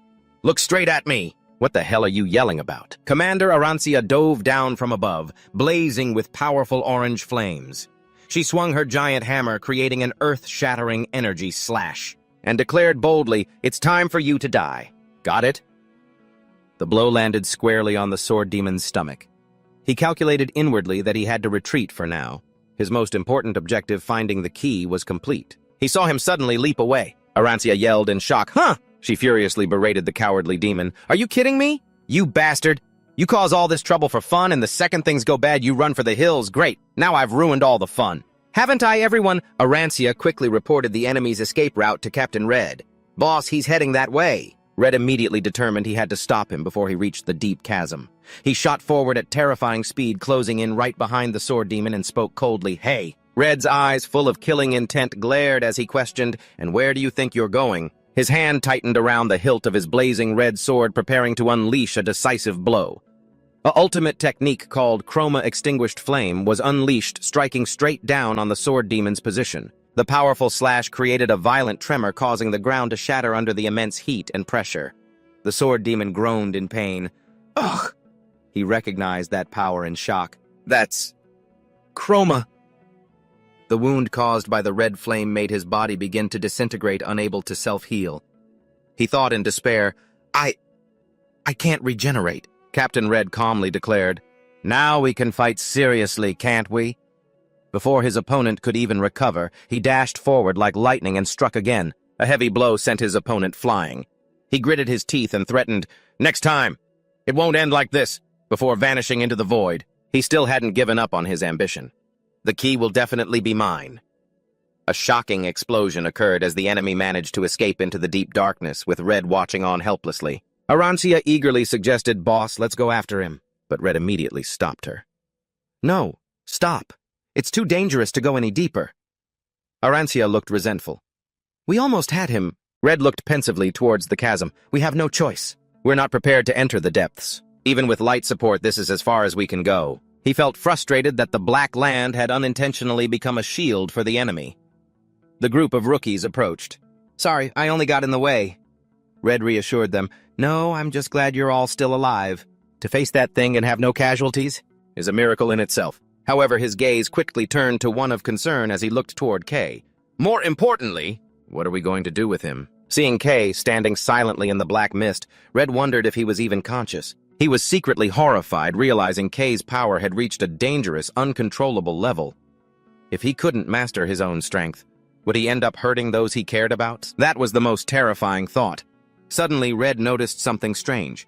What is that? Is he absorbing the dark land itself? A stream of dark energy from the ground frantically swirled into Kay. Immediately after, the shroud of darkness began to fade, revealing the young boy's white hair and face. Everyone gasped. "Kay?" Seeing he had regained consciousness, Red rushed over. "You're awake." The moment the darkness dissipated, an exhausted Kay collapsed to the ground. Looking at his pale body, Captain Red exclaimed in shock, "Colorless! Why would a colorless person possess such terrifying power?" Arancia and the others could only stand there silently staring at the boy who had just undergone a horrifying transformation. Meanwhile, in another dark corner of the land, the one they called Sword Demon was enduring severe burns from Red's fire blast when two blue-haired girls with heterochromatic eyes appeared mocking him. Pointing at the raw red wounds on his body, one of them jeered, "You fought a Red, huh? Wow, you actually survived a battle with that monster." She wouldn't stop laughing at him. "You're so obsessed with fighting. Seriously, what's with that obsession? Watching you fight is hilarious. I could die laughing, haha." Faced with her ridicule, the sword demon simply replied coldly, "Shut up and get lost." The blue-haired girl kept rambling about Red's overwhelming power, insisting that anyone who burns themselves out to fight like that will self-destruct sooner or later. As she was teasing the sword demon, she suddenly remembered something important and asked urgently, "Hey, why didn't you answer my question from before? You noticed it too, didn't you? That the Black Witch's veil opened? You saw it." "Right." She was desperate to know how the veil had been opened, but despite her pressing the sword, Demon remained completely silent. He thought to himself, "You idiot. As if I'd ever tell you." The sword demon was already forming his own plan. He knew that if the identity of the key K was revealed, their side would be at a disadvantage. His selfish nature took over. "I'll take it for myself," he decided. Realizing the sword demon was deliberately hiding something, the blue-haired girl gave a wicked smile. "Don't you realize that trying to hide something just makes it more obvious?" "Hee, what an idiot!" She confidently declared that she'd find the answer herself. Based on his reaction, she was sure the veil's opening was related closely to the people in the city. To find clues, she decided to send the monsters to attack again just like before. A massive, terrifying shadow entity began to rise from the abyss at her command. She declared, "All right then. Let's start preparing to raise a new tide." Back from the dark lands in the city, of light, the scene was dazzling, but the atmosphere in the hospital room was incredibly heavy. Captain Red Gill and Eli stood silently by Kay's bed, watching the still unconscious boy. He thought to himself, I can't even face everyone anymore. He bitterly recalled his own boast that he wouldn't let a single person get seriously hurt. And yet here he was unable to keep that promise. Red looked at Kay, filled with remorse. I'm sorry. This is all my fault. He pulled out his pocket watch, staring at it as a sense of helplessness washed over him. Whether it was back then or now, I still haven't changed a thing. This top-tier palette master was insulting himself. What kind of pathetic hero am I? Truly a mentor and senior full of compassion and responsibility. Seeing his commander tormenting himself, Gil spoke up to console him. That's not true at all, sir. Considering the survival rate for new recruits, this outcome is actually incredibly fortunate. In fact, I think the only reason everyone made it out alive is because you two captains were there to save us. Red remained silent, the sadness not leaving his face. Though she appeared calm on the outside, Mary was utterly bewildered. What in the world is happening? She secretly watched the high-level palette masters who had suddenly shown up calling themselves Kay's teammates. But none of them were hurt except for Kay, who had returned alone and completely exhausted. Mary had been extremely suspicious of them, but after talking with them for a while, she breathed a sigh of relief. Looks like they aren't bad people after all. Thank goodness. She looked worriedly at Kay, who still hadn't woken up. But when is he going to wake up? It's so stressful having to face them all by myself. She reassured herself with the nurse's words that there was nothing unusual about Kay's condition and that he should wake up soon. Captain Red turned to Mary. Your name is Marissa, isn't it? You're his friend? Mary confirmed nervously. Yes, sir. Red smiled to reassure her. As you heard just now, don't worry about his condition. Also, I have a question. I'm looking for a small creature named Nero. Do you happen to know where he is? That's right, she'd been so worried about Kay that she'd forgotten about his little friend who ran after him. Just then, Jill's eyes widened in shock as he saw two tiny black ears slowly appear, right from behind Kay's head. He pointed a trembling finger at the bed and yelled, over there! It's right there! Seeing the black cat clearly trying to hide behind Kay's pillow, Gil roared in fury, You little bastard! Get your head out here right now! Nero could only tremble, sneaking a peek at the raging green-haired man in front of him. Gil, still fuming, began to recall everything the cat had done and started his accusation. Captain, that's the one that swallowed the star fragment. He seethed, scolding Nero for disappearing on them. You got the whole team in trouble. Do you have any idea how hard it was for us? Having to explain why you disappeared. Unable to contain her fury, Gale lunged forward to grab Nero. Get back here right now! But the agile cat leaped away, dodging her grasp, causing Gale to miss and get kicked right in the face. You little rascal of a cat. Mary quickly scooped Nero into her arms to protect him. Mary was overjoyed to see her little friend was safe. Nero, I was worried sick about you. So you were hiding in his shadow, huh? She hugged him tightly and sighed in relief. As long as you're safe, that's all that matters. Witnessing this scene, Captain Red suddenly froze, a thoughtful look in his eyes. He felt a strange energy. What is this familiar feeling? Could it just be my imagination? Suddenly, Nero opened his mouth wide, emitting a blinding light right in Mary's hands, startling her. Mary stared in bewilderment at the levitating object. What? It spat something out. Captain Red approached, breathing a sigh of relief that he no longer had to rack his brain on how to retrieve the precious item. He reached out to take the brilliant fragment and murmured, a star fragment. We finally found another piece. Looking at the glowing item in his hand, the captain's eyes suddenly filled with sadness. He thought sorrowfully, how much did we have to sacrifice? To obtain this. However, the cat hadn't swallowed the fragment for himself. He wanted to protect his master and the fragment. Meanwhile, Kay was still trapped deep in a terrifying nightmare. In the thick darkness, he sensed an immense threat. A dangerous one. The haunting image of the sword demon returned. It made Kay worry for his teammates. Eli and Gale can't handle him. His fighting spirit surged, urging himself to wake up immediately. I have to get out there and take their place. The horrifying image of a half-human, half-demon face appeared in his subconscious. Suddenly, Kay's eyes shot open as he bolted upright from the hospital bed, panting heavily. He looked around in a daze when he saw Captain Red holding the glowing star fragment with Eli, Gale, and Mary standing beside him. Kay was stunned and wondered to himself, where is this? Why am I here? Looking down at his hands, he was horrified to realize he had become colorless. Kay panicked. No, wait. The important thing is that I've become colorless now. What the hell is this, damn it? What am I supposed to do now? He began to panic, imagining all sorts of things. If they find out I'm like this, will I get kicked off the team? Seeing him with his head down, Captain Red spoke up. "Lift your head. Did you commit some heinous crime? Why the long face?" he asked nonchalantly, affirming that no matter what condition Kay was in, he didn't care. The most important thing to Red was that the team had achieved an outstanding result on their very first expedition. Looking at the brilliant star fragment in his hand, Red gave a meaningful smile. "I never expected you all to accomplish so much. From now on, I'm going to work you like a slave, so be prepared, Kay." Red declared loudly, "Welcome to the Red Team." Kay was stunned for a moment, then a relieved smile spread across his face. He replied firmly, "Yes, sir." He had been afraid of being kicked out just like in his past, but he never expected them to overlook everything and still invite him to stay. "I'm just so happy." After wrapping up the preliminary work, Red signaled that the team was free to chat and then dismiss. He turned and walked towards the door, announcing, "As for me," Red said he was going to see Sir Luminous and to report on the situation. Before leaving, he didn't forget to tell the new recruits, "Just rest up until you receive special orders from the expedition team." The door to the hospital room slammed shut, leaving the three friends behind. Eli looked at Kay and spoke. "Kay, I'm sure you have a lot to explain, but I won't press you for details." She asked hesitantly, "Do you remember anything about what happened?" "After you passed out." Remembering Captain Red's warning to keep his black power a secret, Kay looked flustered and replied, Actually, I don't really remember much." Seeing his hesitant reply, she knew Kay didn't want to say more. Eli sighed and decided not to push it. "All right then, we'll just drop it for now." Kay could only manage a forced smile in response. "No, it's not like that. I'm telling the truth." However, inwardly he was still filled with anxiety.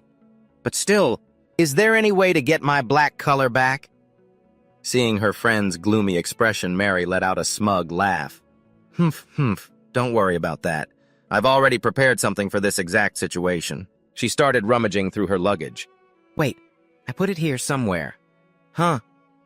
After a moment of frantic searching under the curious gazes of Eli and Gale, Mary exclaimed excitedly, "Found it, black ink!" Eli was stunned when she saw the pitch-black liquid. Mary explained nonchalantly, "I snuck it out of the waste storage warehouse." Looking at the thick bottle of ink in Kay's hand, Eli couldn't hide her horror. What in the world is this? You can't even call this ink. This is clearly just trash. Why would you bring something so dangerous back here?" Contrary to Eli's worries, Kay was overjoyed. This is definitely my special Maris ink." Only Maris and he knew that his color originated from that so-called waste. He casually picked up the bottle of ink, about to drink it, which horrified Eli. "Are you really going to do it?" It was no different from poison. Ignoring all warnings, Kay chugged the entire bottle of pitch-black liquid. He let out a sigh of relief. "Phew. Now I finally feel a bit alive again." Instantly, a dark aura enveloped his hair, returning it to its original jet-black color. He clenched his fist in excitement. "Yes, fully recovered." Maris clapped in approval and didn't forget to remind Kay, "That's still not enough, is it? I have more in my room. Come by later to get a refill, okay?" Kay smiled brightly in response. "Oh, really? Thanks, Maris." Kay's color really isn't expensive or rare, huh? Witnessing their playful exchange, Gayo cut in coldly. "Are you done with your pointless chatter?" He turned his back to leave, tossing out a curt, "I'm leaving." However, Gayo suddenly froze, his sharp gaze fixed on Kay. "And you? Your arm is back to normal, isn't it?" A series of questions flashed through Gale's mind. He knew very well that such rapid physical recovery was only possible for colorists who specialized in healing. He stared intently at Kay's once severely injured arm and wondered, how was he able to do that? Unable to suppress his curiosity any longer, and with a twinge of guilt, because Kay had been injured while saving him, Gale turned back and demanded, "All right, just answer me. Back then, why did you jump in and take that hit from me?" Gayo gritted his teeth, staring at Kay, waiting for a satisfactory answer. Kay awkwardly scratched his neck and stammered in reply, Well, I guess it was because I felt everyone was in danger." He said honestly, sharing his thoughts from that moment. "I believed my power could stop the attack, though I'll admit I almost died for real." Kay's explanation was like adding fuel to the fire. It sent Gayo into a rage. He lunged forward, grabbing Kay by the collar and yelling, "Don't lie to me! Who asked you for help, huh?" Gayo glared with murderous intent, his voice laced with resentment. "I absolutely hate that self-righteous act of yours." Kay could only stand there, frozen and bewildered by the other's unreasonable anger. Witnessing the scene, Maris couldn't stay silent. She pointed right at Gayo's face and shouted, "Hey you! What the hell do you think you're doing? Suddenly flying into a rage like that, being yelled at, a sulking Gale let go and silently turned to walk away. Without another word, Maris watched his retreating back, infuriated.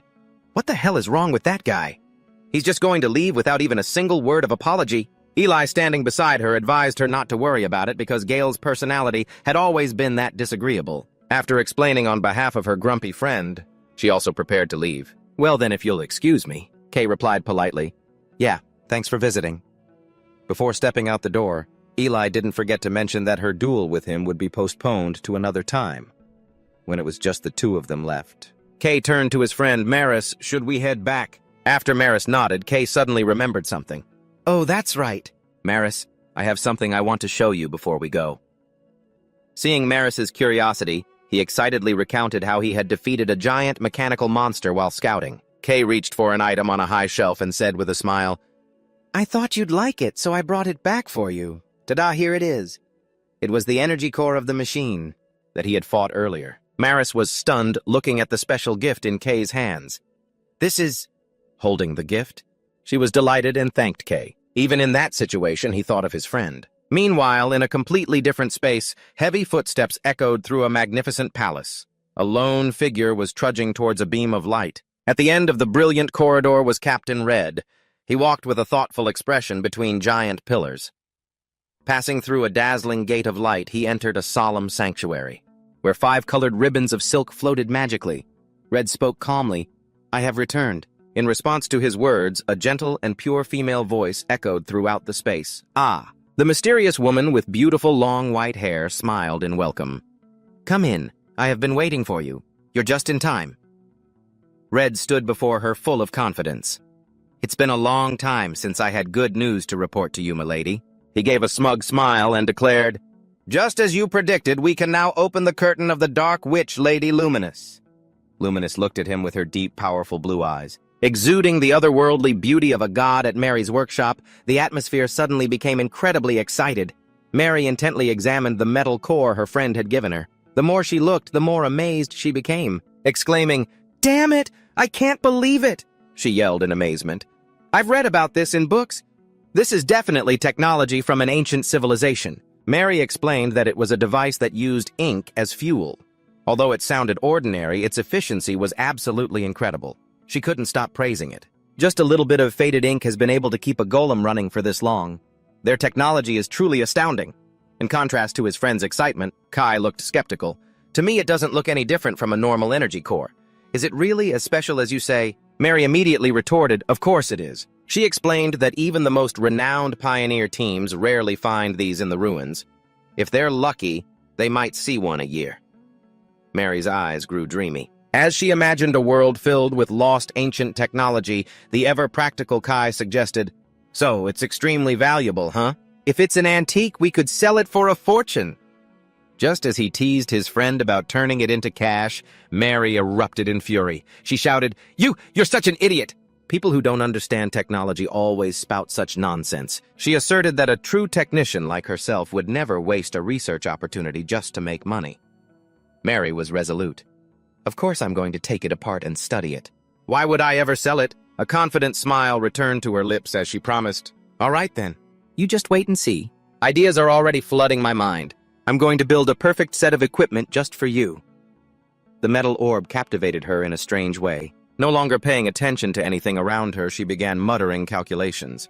Seeing his friend so happy, Kai smiled to himself, thinking that bringing the energy core back was absolutely the right decision. He called softly, Let's go, Nero, then turned to say goodbye to Mary. I'll be back later. However, Mary suddenly called him back. Huh. Wait, Kai, hold on.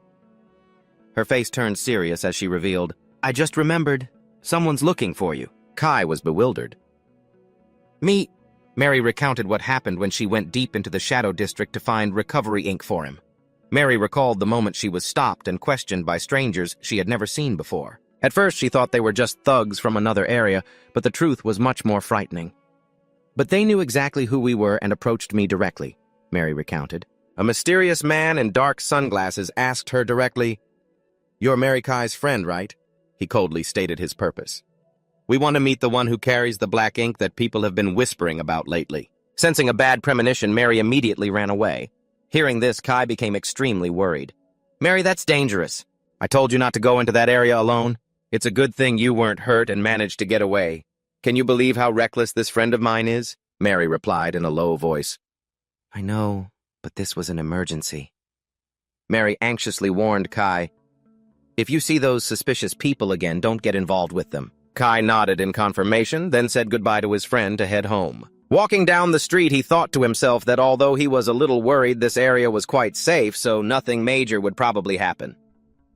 Kai told himself, if I'm really their target, then sooner or later they'll come find me when they need to. Kai wearily dragged his feet through the city, dazzling with lights. He just wanted to get home quickly and rest after a long series of days. However, he suddenly realized that there seemed to be a lot more wanderers lately. Even people who usually hid underground were now out in the open. Kai wondered what was going on. Could the gangs be purging each other again? Suddenly, Nero's cry made him jump and turn around. He asked Nero, "What's wrong?" Following the direction Nero indicated towards a dark alley, Kai hesitated. "Over there. Is there something in the alley?"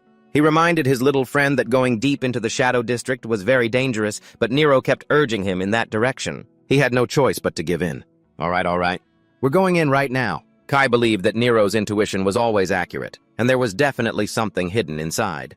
Taking this opportunity, he decided to test something he had been practicing by focusing black energy into his eyes. Kai had noticed his vision changing on its own many times, helping him see things that ordinary people couldn't. He hoped that mimicking it would be useful for detecting danger in the dark. Kai whispered, "Invert vision." He cheered when he saw the skill had worked, but he was immediately stunned with amazement. Appearing before Kai's eyes at the end of the deep alley was a figure radiating a brilliant white light. He was shocked, wondering, what the hell is this? Is someone really there? It was a woman with white hair and deep blue eyes standing silently in a halo of light. Kai shouted warily, "Hey, who's there?" At the end of the alley, and a figure completely covered by a cloak loomed and replied in a deep, muffled voice, "I have been waiting for you, model." Kai froze, thinking to himself, "Wait a minute, how does this person know me? And why did that cat tell me to come in here?" He realized that if this was the person who had been hunting him, he had to catch them and interrogate them. It was the only way to guarantee Mary's absolute safety, not even a second of hesitation. Kay took a running start and shot towards the mysterious door where the dark figure stood. The moment he crossed the threshold, Kay was stunned as the space around him suddenly twisted. He gasped in shock. Before him now wasn't a dark alley, but a dazzling white expanse with a colossal multicolored pillar of light stretching up to the sky. Kay couldn't believe his eyes. My God, just a second ago this was an alley. He looked around in bewilderment, wondering if he had truly stepped into another dimension. Just then, a clear voice suddenly rang out from behind him. "Interesting."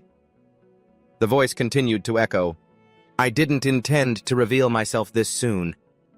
Kay whipped around and froze. He saw a beautiful woman with long white hair standing right beside him. She remarked nonchalantly, "You should be proud. Not just anyone is lucky enough to find me." Startled, Kay leaped away from her. "Whoa, Who are you? The woman gave a mysterious smile, her eyes radiating authority. "It is a pleasure to meet you, descendant of the Black Ink. I am Celestia." The descendant of the Black Ink, that was him. But that's not what Kay was focused on. It was her otherworldly beauty. Her entire body shimmered with every color imaginable. He was stunned, realizing this was the first time in his life he had ever seen someone shine, and so brilliantly and purely. A shocking thought flashed through Kay's mind. Then, this must be Illuminous. He couldn't understand why the esteemed leader of the city would personally seek out a colorless person like him. He stared at Celestia's majestic figure holding her royal scepter. Kay shuddered, wondering just how long she had been secretly watching him. Kay stood frozen, his eyes wide with horror. In his mind, those bewitching whispers echoed once more, full of temptation.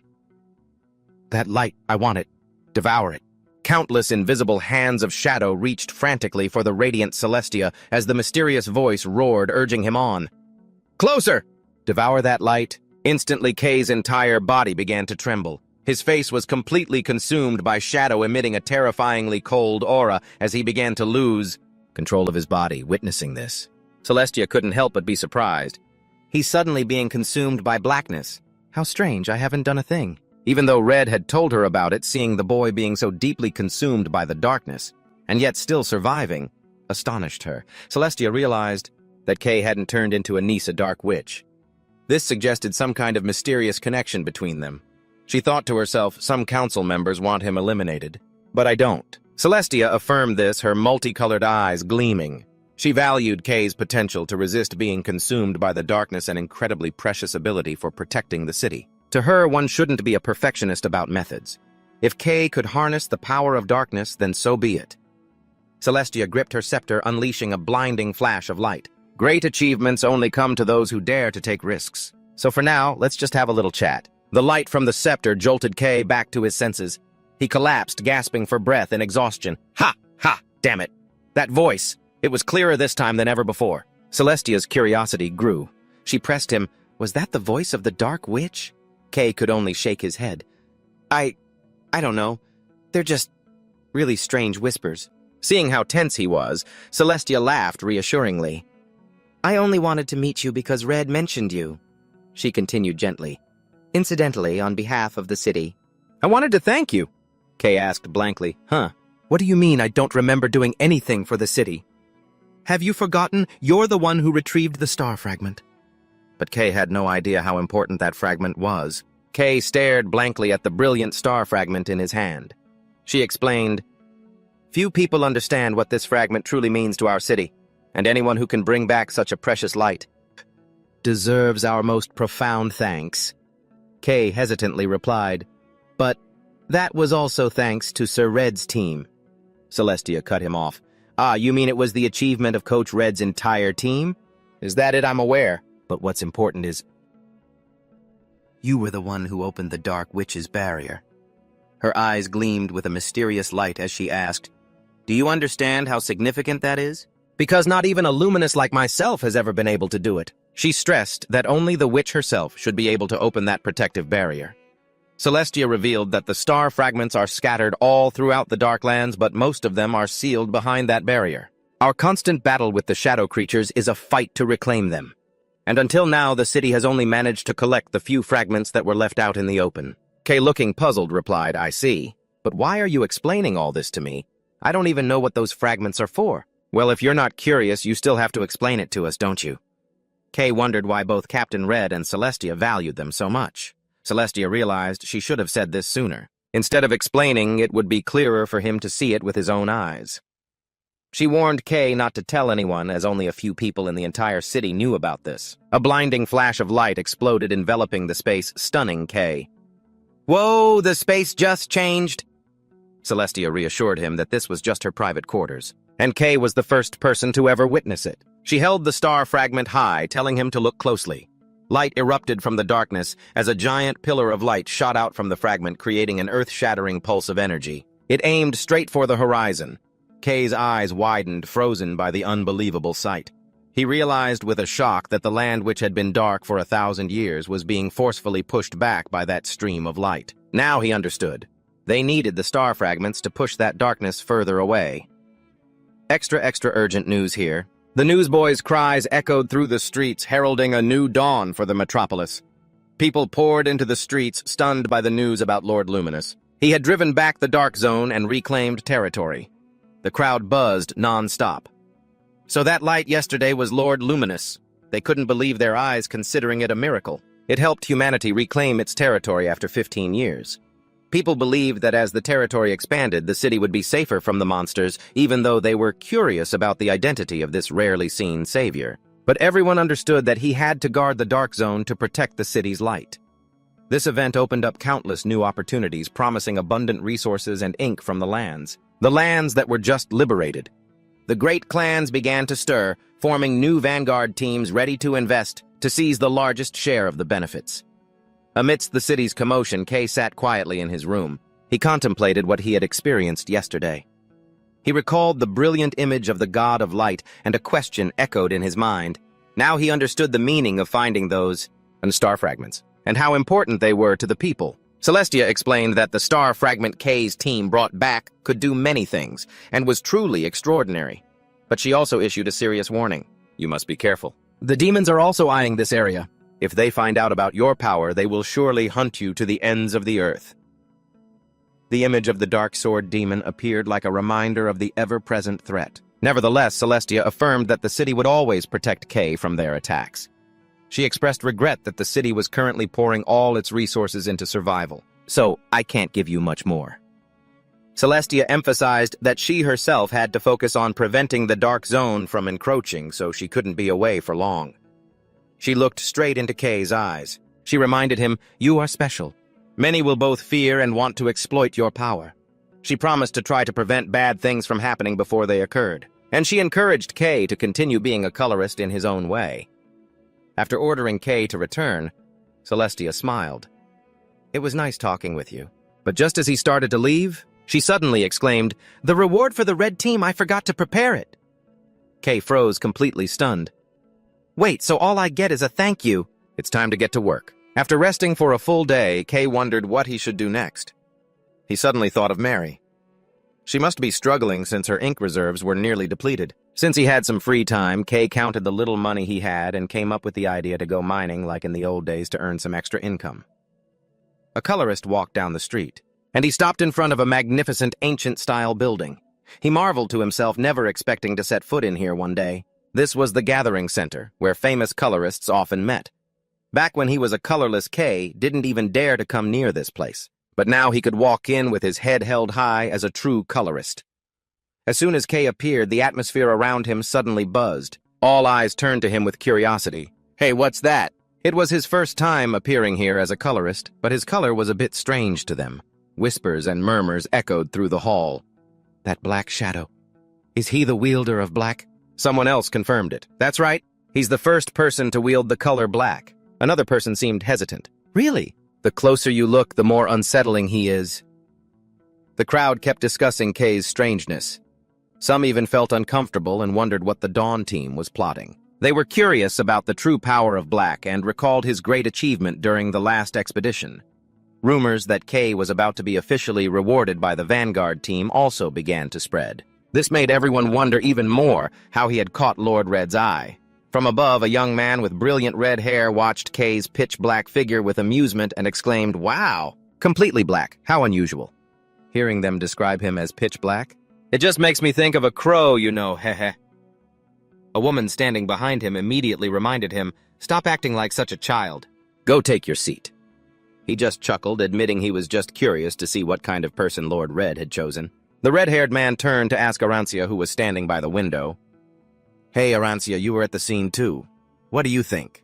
Is he as impressive as the rumors say?" Arancia pondered for a long moment before replying, He's certainly impressive. But at the same time, there's something indescribably worrying about him."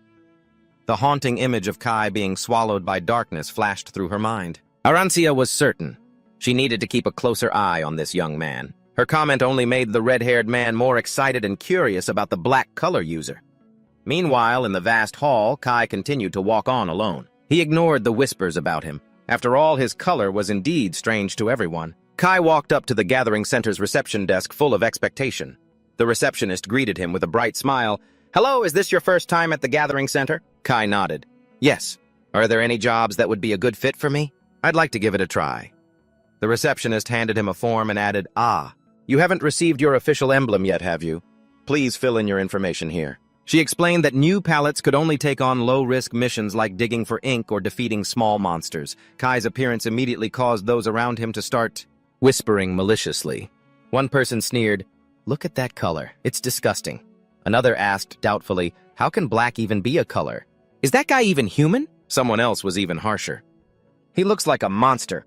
What are those idiots so excited about?" A red-haired man was sitting nearby. He couldn't hide his annoyance.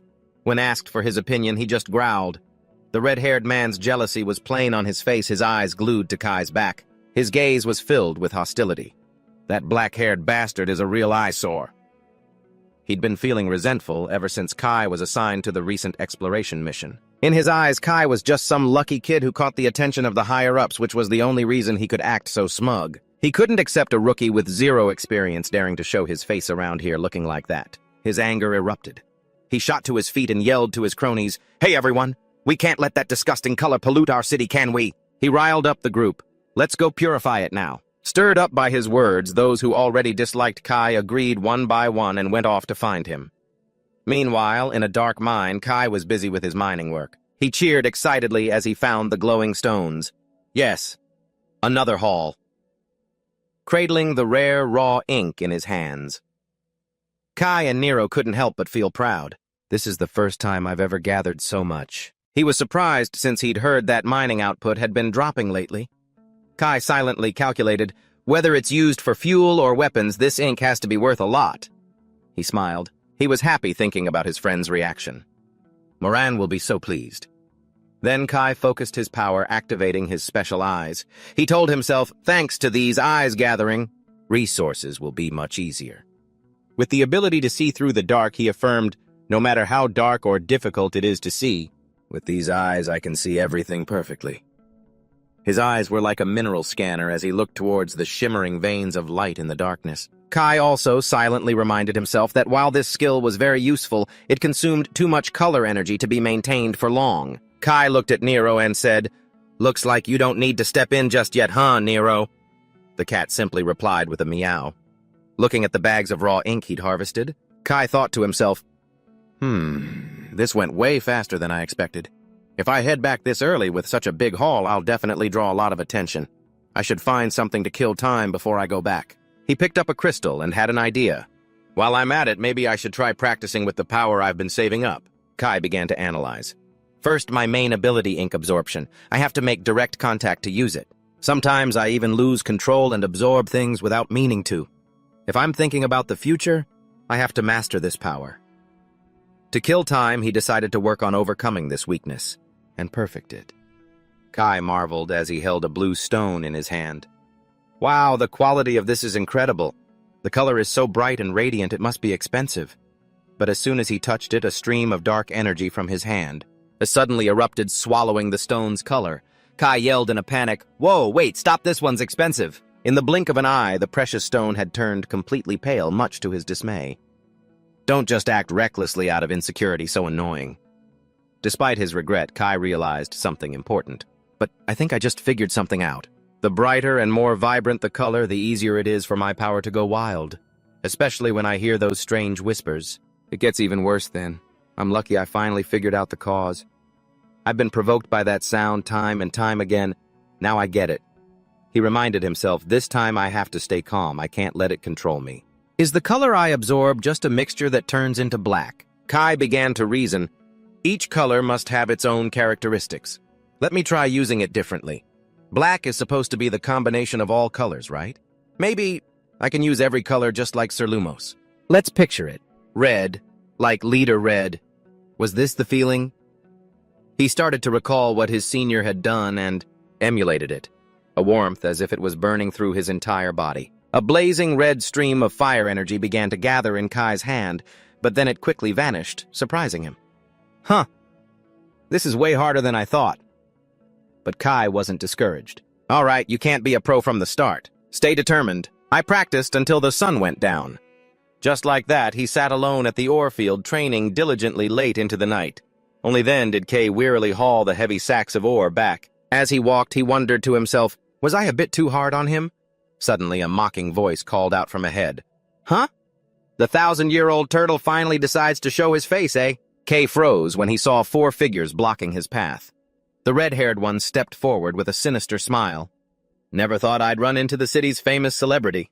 In a place like this, huh? He glared at Kay with hatred. Nice to meet you, you bastard. Seeing the group seething with killing intent, Kay grew wary, wondering what the hell they were planning. Kay was completely bewildered, not understanding what was happening as a group of strangers suddenly blocked his way. One of them, named Grab, approached him. Hey you, we've been waiting for you. We thought you'd already run off and hidden in some corner. Kay remained calm even as the guy continued to push him. You really have no respect for your seniors. If you know what's good for you, hand over that bag. Judging by that sparkle, it's colored ore, isn't it? Good stuff. Crap's accomplice Gray chimed in excitedly while their leader Manch looked on with amusement, his gaze turning sinister. The luck of a newbie? Like you isn't half bad. But it's too greedy to keep it all for yourself. If you're smart, you'll tell us where you dug this up. Maybe I'll go easy on you. Otherwise, we won't be responsible if you accidentally lose your life. Kay said nothing silently, placing the bag on the ground. Seeing this, Grab grinned smugly, thinking his opponent was scared. But before he could finish his sentence, he took a powerful punch straight to the face, collapsing backward. The other two were stunned. "What the hell do you think you're doing?" Kay calmly adjusted his fist and replied coldly, "There are always trashy people like you. Don't waste my time. Come at me all at once. I need to get home early." Caught charged with a knife in hand, but Kay easily dodged and launched a counterattack, sending him flying into the cliff face, shattering the rock. The remaining subordinate tried a sneak attack from behind, but Kay, quick as a flash, grabbed his wrist, twisted it, and kicked out his standing leg. In an instant, the second man was also on the ground. His head slammed hard against the solid floor. Greed has its price, Kay thought to himself. As he was about to step forward to deal with the last one, a red bullet suddenly tore through the air. Luckily, he had already activated his swift step technique and dodged it.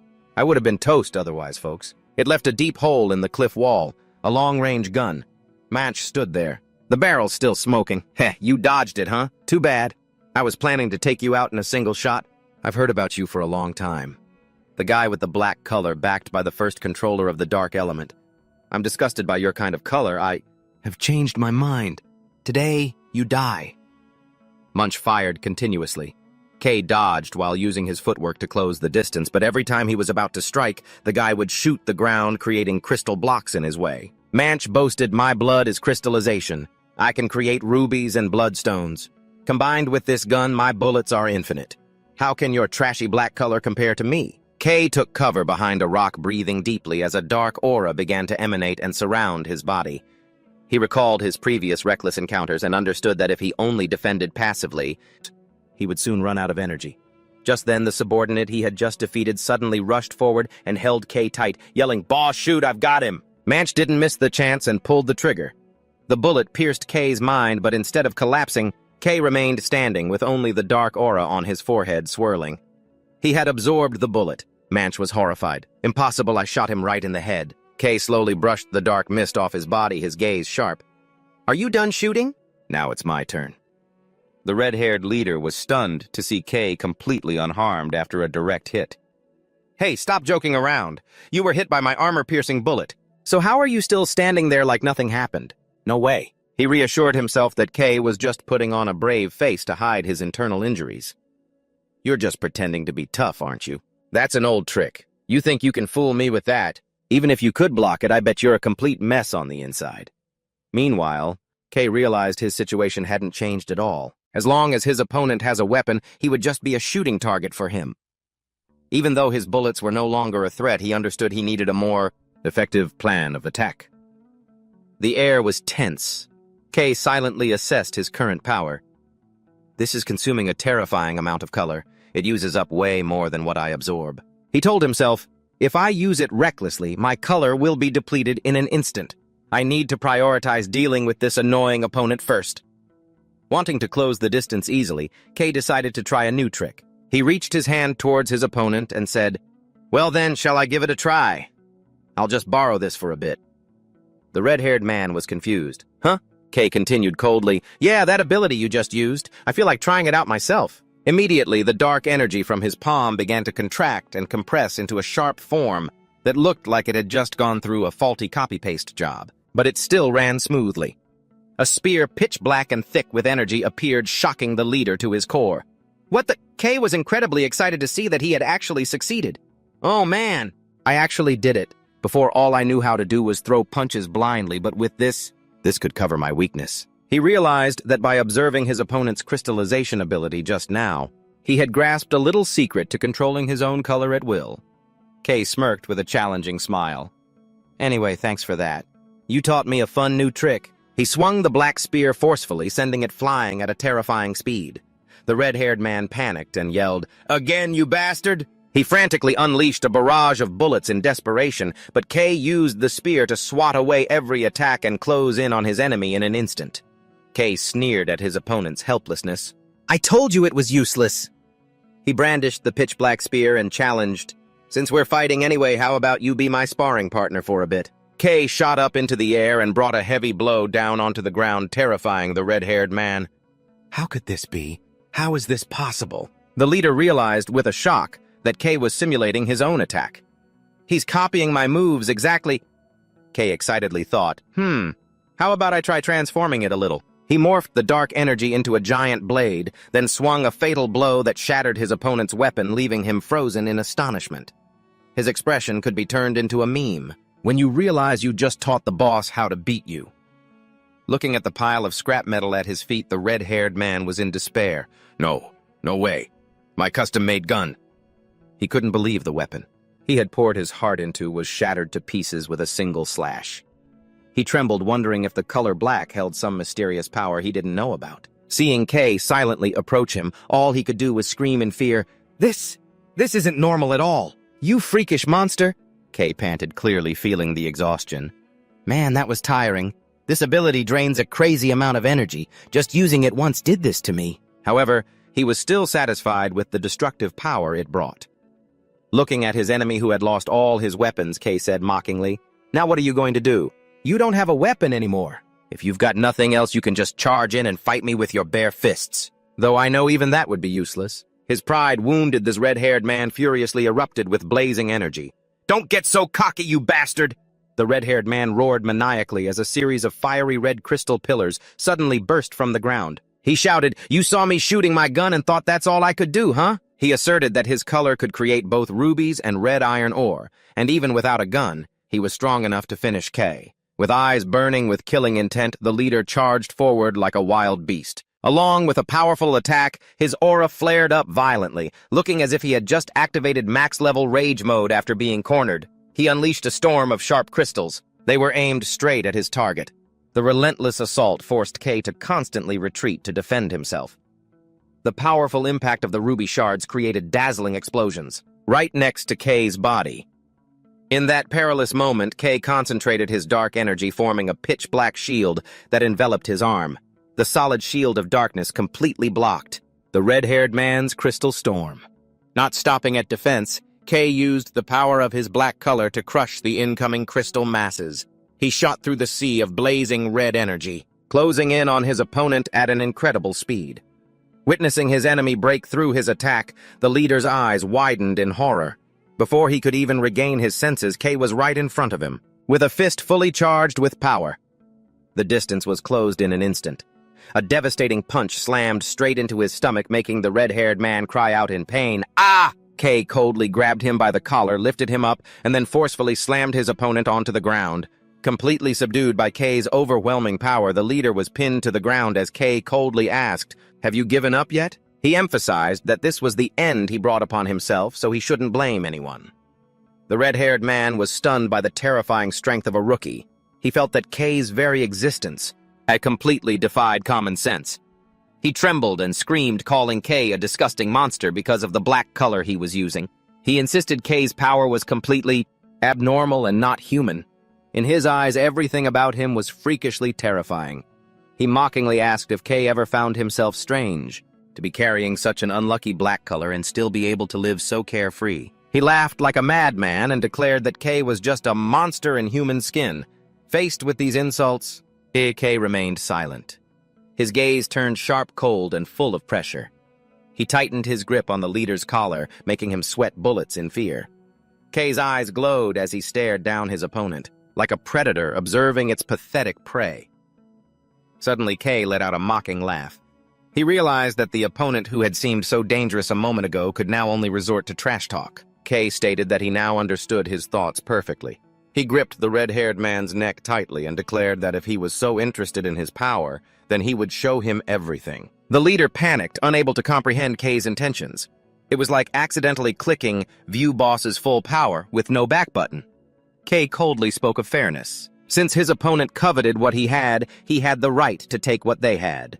Ignoring the desperate pleas to stop the dark energy from Kay's hand erupted violently. An explosion of darkness occurred wildly, swallowing the red-haired man, who only had time to scream in agony before sinking into the night. The whole world seemed to hold its breath before the nightmare truly began. Kay sat pensively on the pile of thugs' bodies. He worriedly wondered to himself, what do I do now? At first he planned to just ignore this place and bolt, but he was afraid that leaving the scene like this would cause a huge mess. He knew that while people were curious about strange colors, most of them despised and feared the color black. He worried that if he drained all their color, seriously injuring them, and the story got out, everyone would see him as a monster. How scary? Ah, no, absolutely not. I can't just let it end like this. Kay frantically searched his bag, telling himself he had to do something. For myself, for all the effort I've put in until now, he thought. That's right, I have this. He violently forced the leader's mouth open and poured the ink in. Hey, you! Open up! Seeing the man's complexion gradually improve, Kay breathed a sigh of relief. Oh, whoa, it looks like his color is slowly coming back. He continued to force the other one to drink the ink, then quickly left the scene. The whole thing was as chaotic as a field mash unit, except the doctor was a bit more violent than necessary. At the city's east gate, the guard on duty was horrified to see two thugs tied up in a faded state. He was stunned. Huh, what is this? Why were they left in such a color-drained state? The people around murmured among themselves, speculating that they had used up all their energy in the dark zone. Meanwhile, Kay, completely covered up, had already snuck away from behind. Phew, glad I wasn't caught, he thought. He realized that injecting them with the specialized ink had helped them recover just enough color for him to get away with it. Kay thought to himself, if anything major happens, I'm sure Captain Red will help me out. This is totally a case of committing the crime and then cleaning up your own mess. His getaway was so professional it was suspicious. Kay found his way to the mechanic shop and called out, Mary, Mary. Mary, who was busy, turned around to scold him for disappearing for the past few days. What have you been doing? Kay scratched his head and laughed awkwardly. Haha, sorry. I just went to accept a mission at the assembly center. Seeing her friend's excited face, Mary grew curious. What is it? Got some good news, Kay announced confidently. Heh, you're going to be so shocked when you see this. Ta-da! He presented several crates of vibrant raw color ore, leaving Mary stunned. Wow, is this raw color ore and so much of it? Kay smiled and explained. This was what he'd harvested from his mission. He thought of Mary, so he brought it back as a gift for her. Mary excitedly threw her arms around Kay, praising him endlessly. Kay, you're the absolute best. She promised she would definitely put the ore to good use. Suddenly Kay froze when he saw a shimmering light emanating from Mary. He recognized this warm feeling. It was very similar to the light he had seen from Gale, but much more brilliant. Kay marveled at Mary's brightness, a person who always smiled and comforted others despite growing up in the dark Sector 3 slums. That moment softened unexpectedly, as if in the midst of a dusty world there still existed an unconditional, free source of light. That brilliant color was indeed a perfect match for her pure soul. Kay, come over here.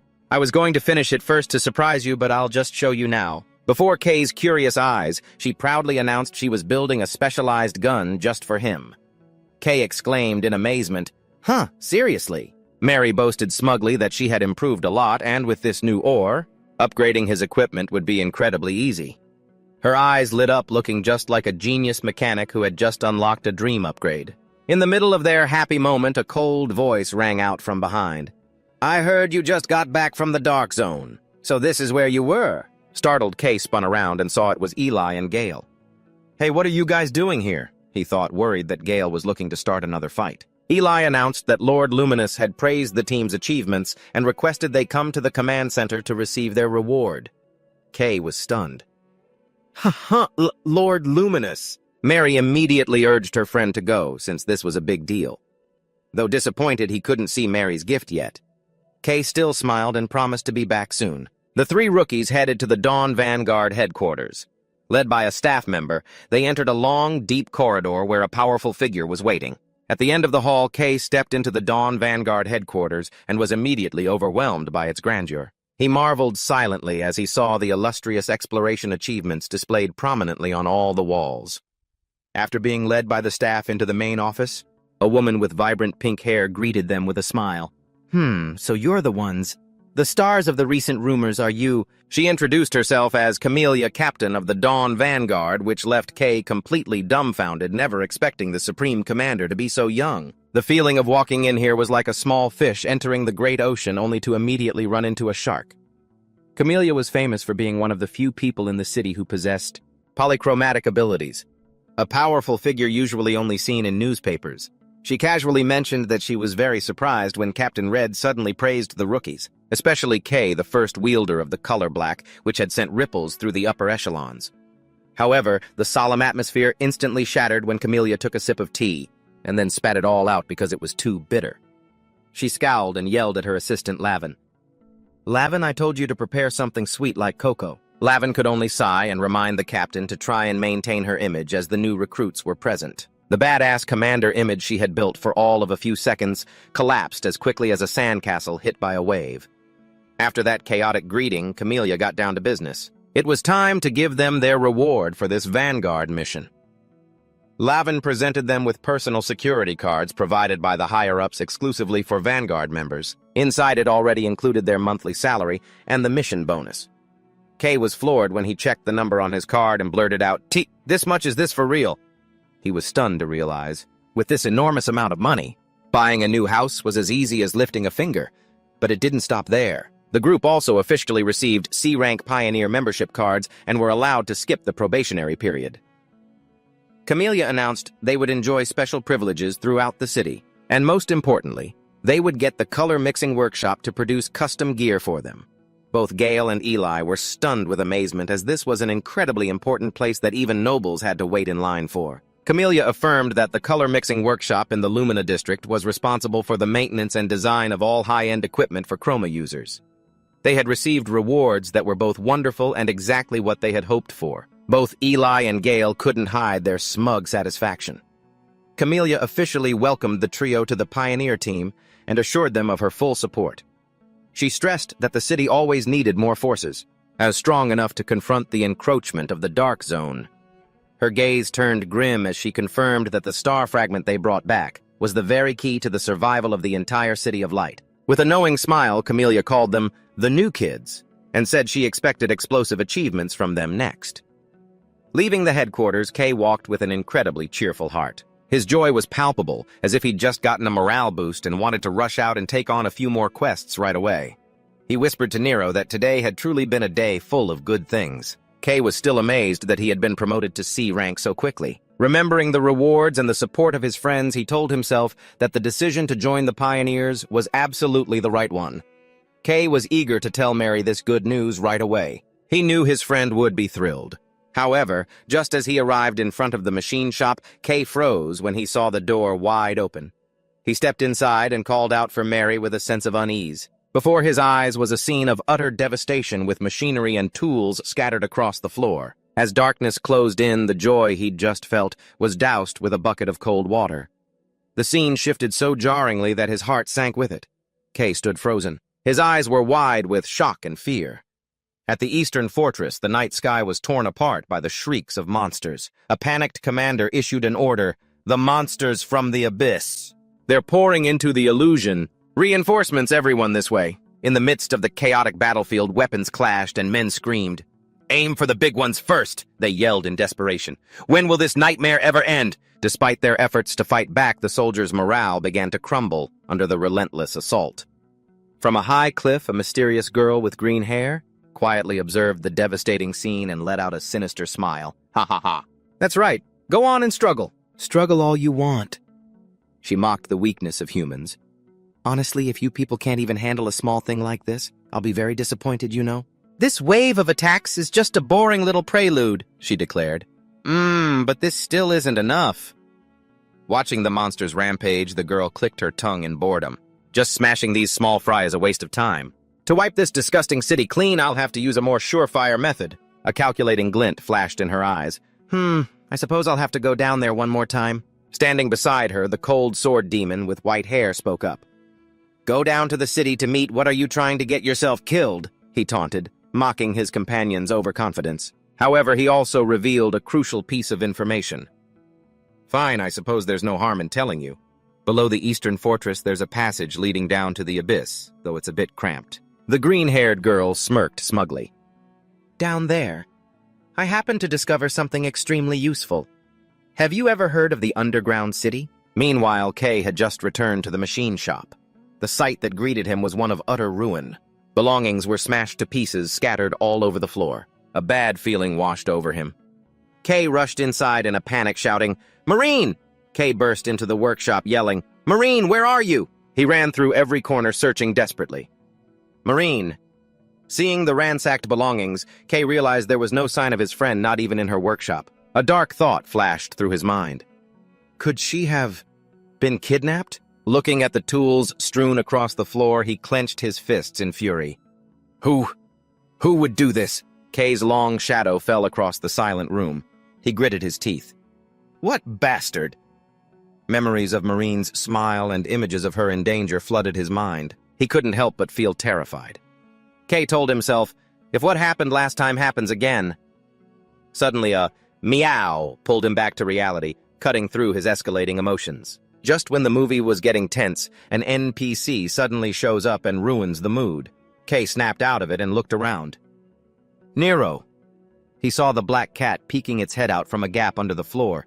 Nero quickly leaped onto the tabletop, as if it wanted to show him something. Kay approached, puzzled. What's this? Before him was a mechanical device lying amidst the tools. This is... He recognized it as the personal item Marine had once mentioned. Seeing Nero continuously signaling, a dreadful feeling crept over him. If Nero ran all the way here, could it be... Nero's expression was so serious that if he could talk, he probably would have been spamming emergency alert pings this whole time. Kay immediately activated his inverted eyes skill. A wash of white light covered the space, allowing him to see the lingering traces of energy. He recognized a familiar aura. That's the same color as the energy that radiates from her body. Kay silently understood his little friend's intention. No wonder you insisted I look at this. Though his heart was burning with anxiety, hoping that Marine was safe and sound, Kay still forced himself to stay calm. Who? Calm down. Right now, I have to push aside all these unnecessary emotions. He realized the ones behind this were definitely the same bastards who had been targeting him. He recalled Mary's warning about the mysterious group hunting them and how they had used her as bait. Gritting his teeth in fury, he stared into the void and muttered, "You trash! You brought this on yourselves." All he felt now was extreme worry for his best friend Marine. Just wait a little longer. I'm coming to save you right now. Kay's gaze fell on the device Marine had been working on. And this thing, I'll make full use of it. He decisively slipped on the mechanical gauntlet. He was ready for the life-or-death battle ahead. His determination was so high you could tell just by looking at him that this wasn't just a fight anymore. It was about getting her back no matter the cost. The gauntlet fit perfectly. Kay could feel it. A new power was surging through his every fiber. It fits so well. The performance has clearly increased.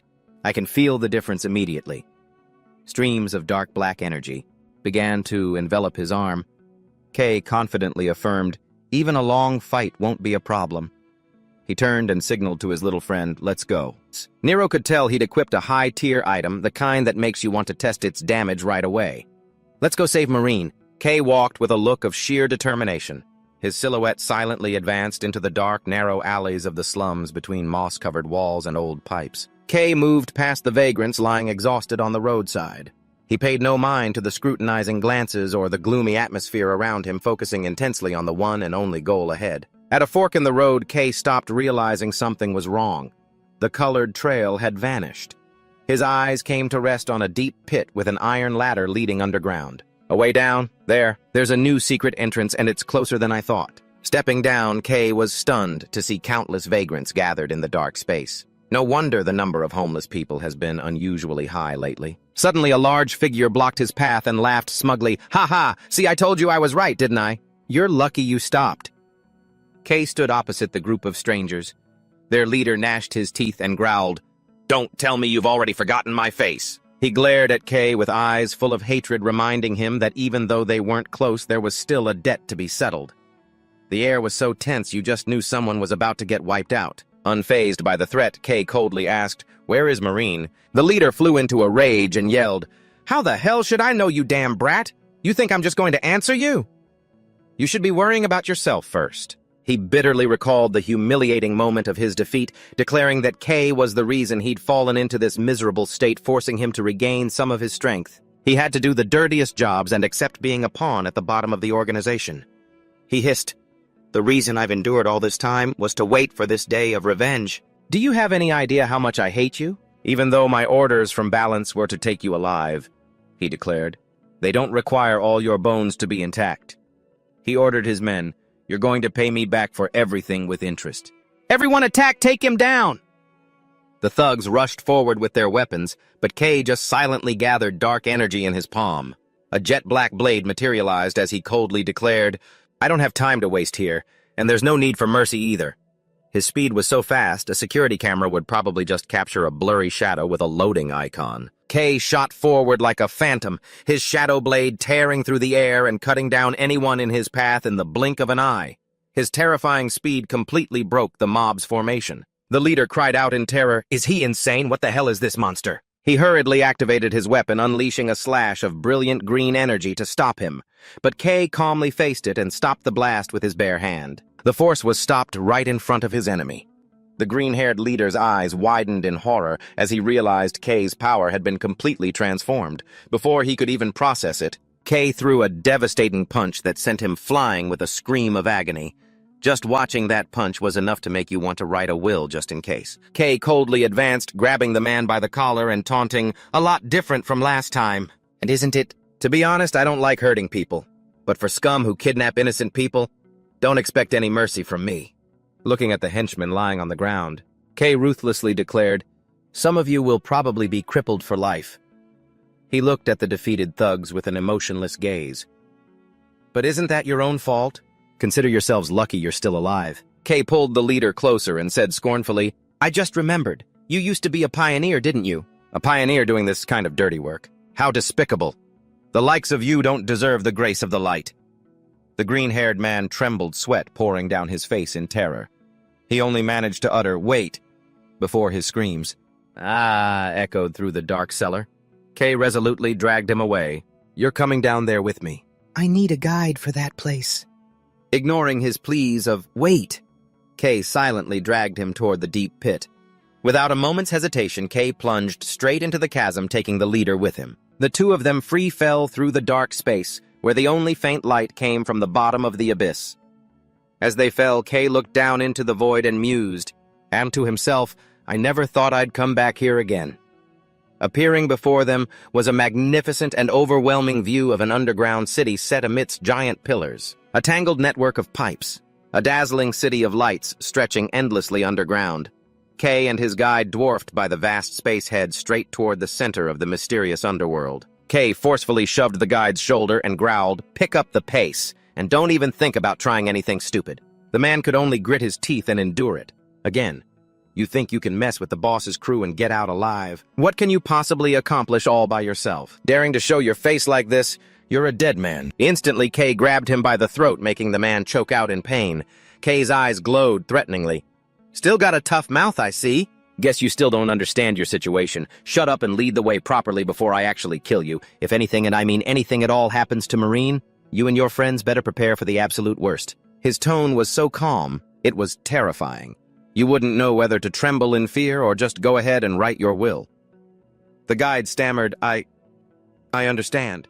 The two walked through the bustling crowd of the underground city as whispers and murmurs rose from all around. "Are you guys having some internal dispute? That other guy's colors are really weird." "Shh, don't get too close." K looked around, thinking to himself, "This place hasn't changed at all, not even a little." The underground city was like a shadow cast by a lamp, a place the light of Luminous couldn't reach, and it had become a den for thugs. There's no law here. The colorless have to survive by working the underground mines, as it's the only way to live for those who have nowhere else to go. K froze, realizing this was the very place where he'd first met Marine. The guide glanced at K and cursed under his breath. "Damn it, you son of a bitch." A sinister smile spread across his face. "Go on, enjoy the moment. After all, my only job is to lead you to the base. You walked right into the trap yourself, you idiot. This place will be your grave." Just as they stopped in front of an old, dilapidated structure, a deep, gruff voice rang out, "So you're finally here." Strangers emerged from the shadows. The leader growled, "I've been waiting for you so long I was about to grow roots." Amidst the buzzing crowd in the underground city, jeers were aimed relentlessly at K. "Damn, he's black." Another sneered, "What a gloomy color, like a lump of ore. Or maybe you fell into a vat of ink, ha ha ha." The leader with his dark glasses and helmet spoke coldly. "So you've finally made it." Seeing this, the guide scurried over. "Boss," he reported immediately, "I've brought the black-colored guy just as you ordered." Noticing his underling had returned to a pale, colorless state, the boss growled, "Your color's faded again, has it? I've told you before. Those without color are worthless." Though the guide trembled and pleaded that it was beyond his control, the boss declared coldly, "Your chance has passed. That means your value ends here." He spoke with such finality you'd almost want to ask, "Sir, should we sign the termination papers right now?" He swung his arm mercilessly, striking the underling down, then clicked his tongue in disgust.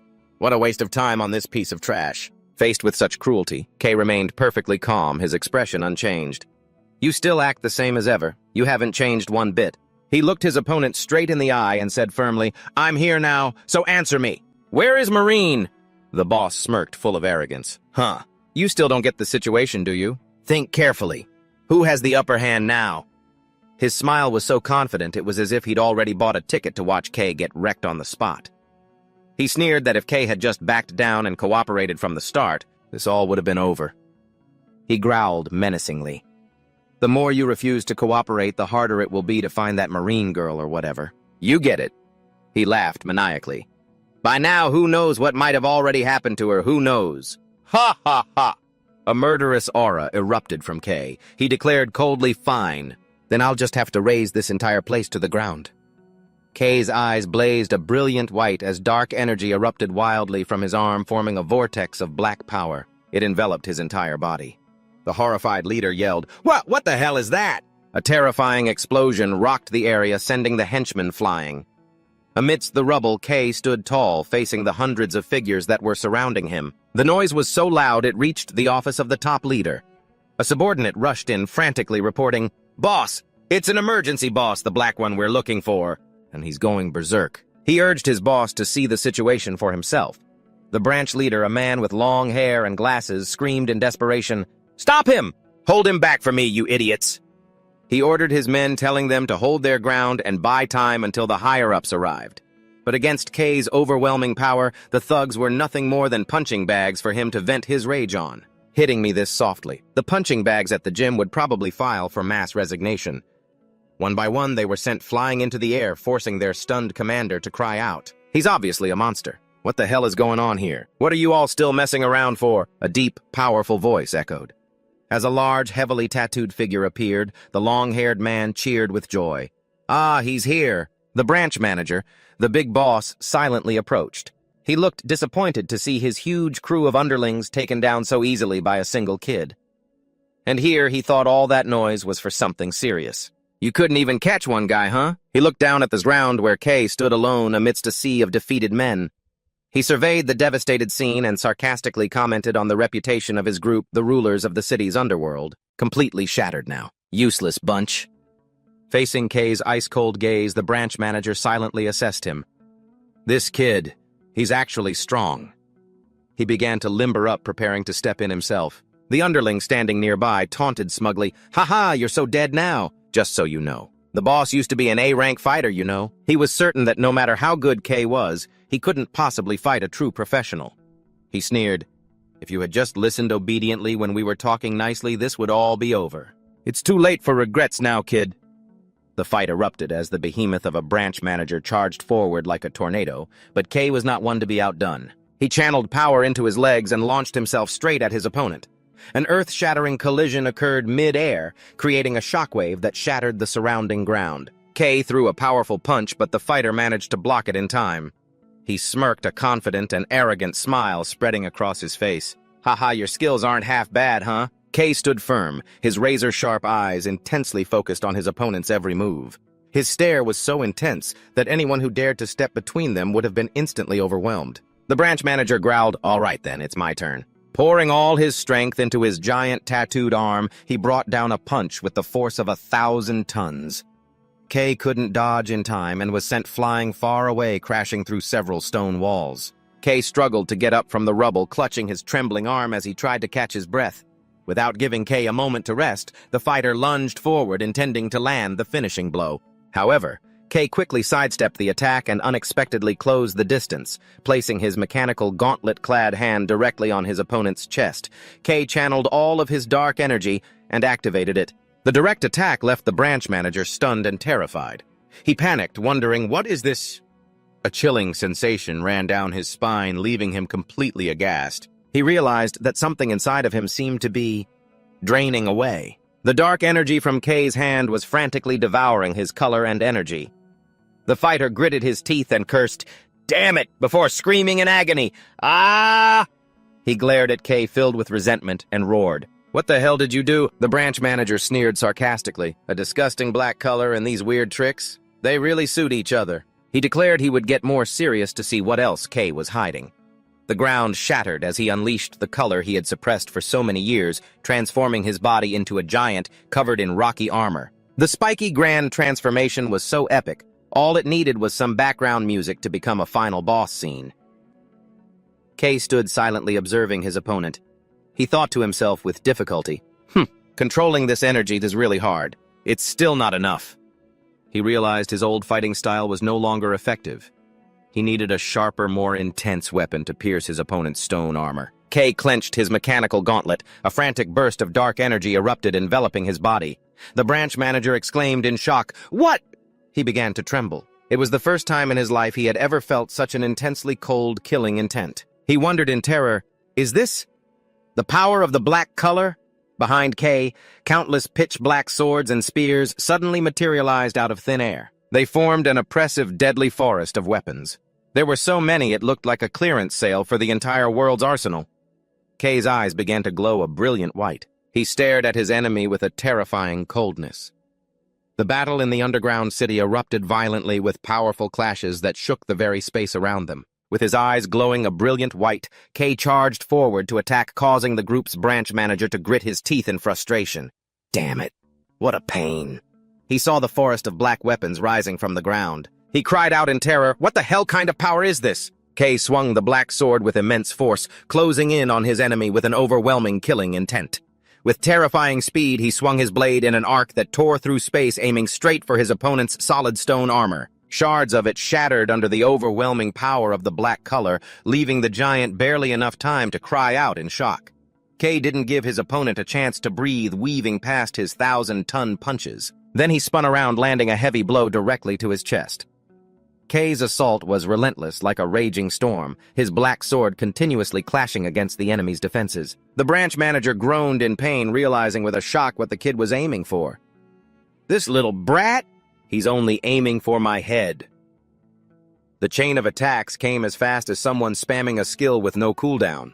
Though the fighter tried to counter, Kay was simply too agile. He continuously unleashed razor-sharp slashes, causing the stone armor around his head to shatter in large chunks. He trembled as he realized that his proudly enhanced body was being destroyed by Kay with effortless ease. He realized with horror that even though the black swords were fragile, each one was as dangerous as a straw frantically siphoning away his color. In his despair and with his pride shattered, the night manager roared, "Damn it, I'm the manager of the night. I can't possibly lose to this little brat." He channeled all his power, forming a massive stone spike from his arm, and charged ferociously.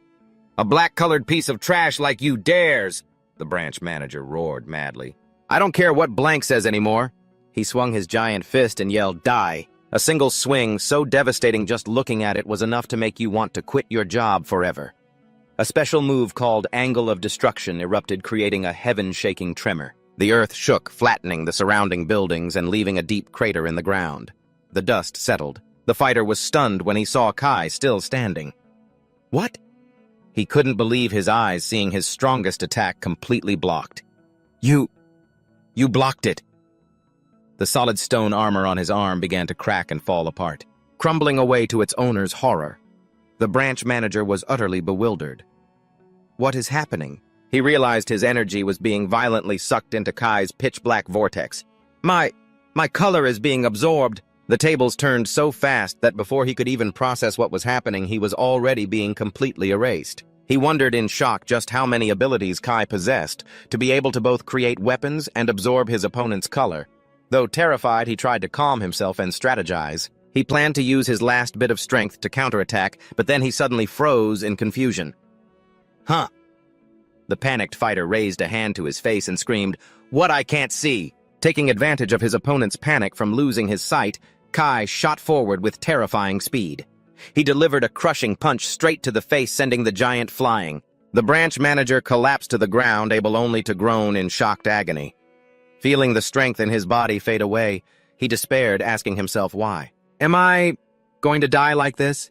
Is it because he's black-colored? On the verge of death, he gritted his teeth and cursed, "You damned brat, daring to use black like it's some kind of poison." Faced with that fury, Kai just coldly replied with a scornful question. "So what The reply was short, but the mental damage was definitely boss level. Kai couldn't be bothered with morals. He snarled, "Why should I fight fair?" saying that he brutally stomped on his enemy, making him cry out in pain. Kai coldly declared, "Now you can't resist while I absorb you, can you?" He grabbed the manager by the neck, violently draining the last of his color, causing him to let out a blood-curdling scream. "Ah!" Witnessing that horrific scene, the subordinate with glasses standing nearby could only tremble in fear. "Ah, the manager has been defeated." He looked at Kai with absolute terror and screamed, "You damn monster!"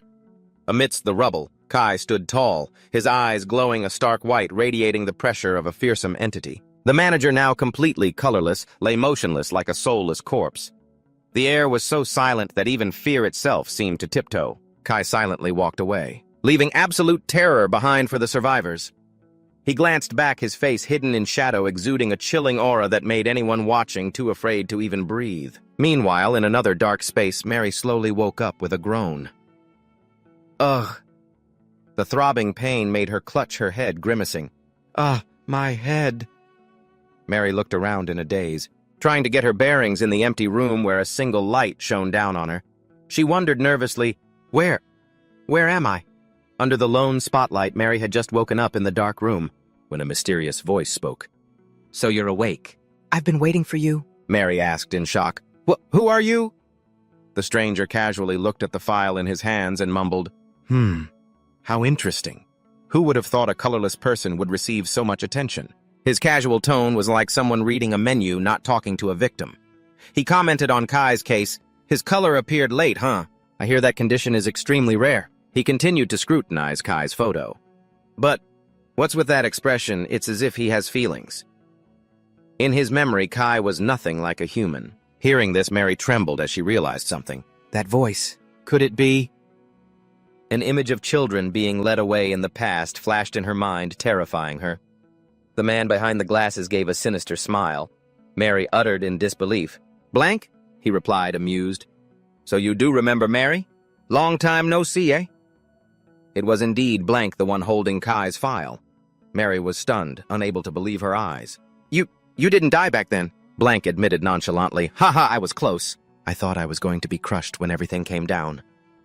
He recalled the moment he was buried under the rubble and thought to himself how lucky he was to survive. "Guess I'm just hard to kill." Blank approached Mary, speaking sarcastically about their unexpected reunion. He confirmed that he remembered everything clearly because Mary and Kai were very special to him.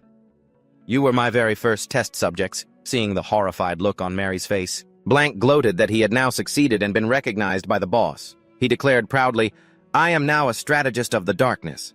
Blank excitedly urged Mary, "Don't just stand there, come on over. I have so many things to show you how far my research has progressed." His tone was so eager that if you didn't know better, you'd think he was about to show off a figure collection. Fun. And not a laboratory. A blinding light flashed, revealing a massive lab before Mary's eyes with giant test tubes filled with colored solutions imprisoning human bodies inside. Below, innocent people in chains trembled and cried under the strict supervision of masked guards. Mary stared in horror at the rows of iron cages holding ferocious, snarling monsters with sharp teeth. She trembled, her face drenched in sweat from sheer terror. "Ah, no, I can't believe such a horrible place still exists." A subordinate brought a tray of glowing purple vials and reported, "Lord Blank, these are the last of the extracts." Blank accepted them smugly. "Ah, perfect timing. Let's see how this one turns out." Mary shouted in fury, "Are you trying to do what you did last time?" Blank casually smirked and replied, Of course I am. It would be a crime not to use something so wonderful." He held the purple vial, his eyes gleaming with madness behind his glasses. "Welcome back, Mary. Welcome to my new extraction system." Suddenly, Kay cried out as he found the bottle of special-grade ink. Fire smoke and terrifying explosions suddenly rocked the entire neighborhood in the dead of night. Amidst the chaos, people fled in panic, their terrified screams piercing the air. "Get out of the way." It was a chaotic scene from an action movie, but sadly there was no director to yell, "Cut." A middle-aged man shouted angrily as he ran, "Damn it! Those thugs are starting trouble again. Hurry, run before we all get dragged into this mess." Meanwhile, Kay emerged menacingly from the smoke and dust, dragging two unconscious enemies by his hands. Coldly, he approached a dark tunnel and interrogated the trembling man before him. "You're the one who said Marine was taken here, right?"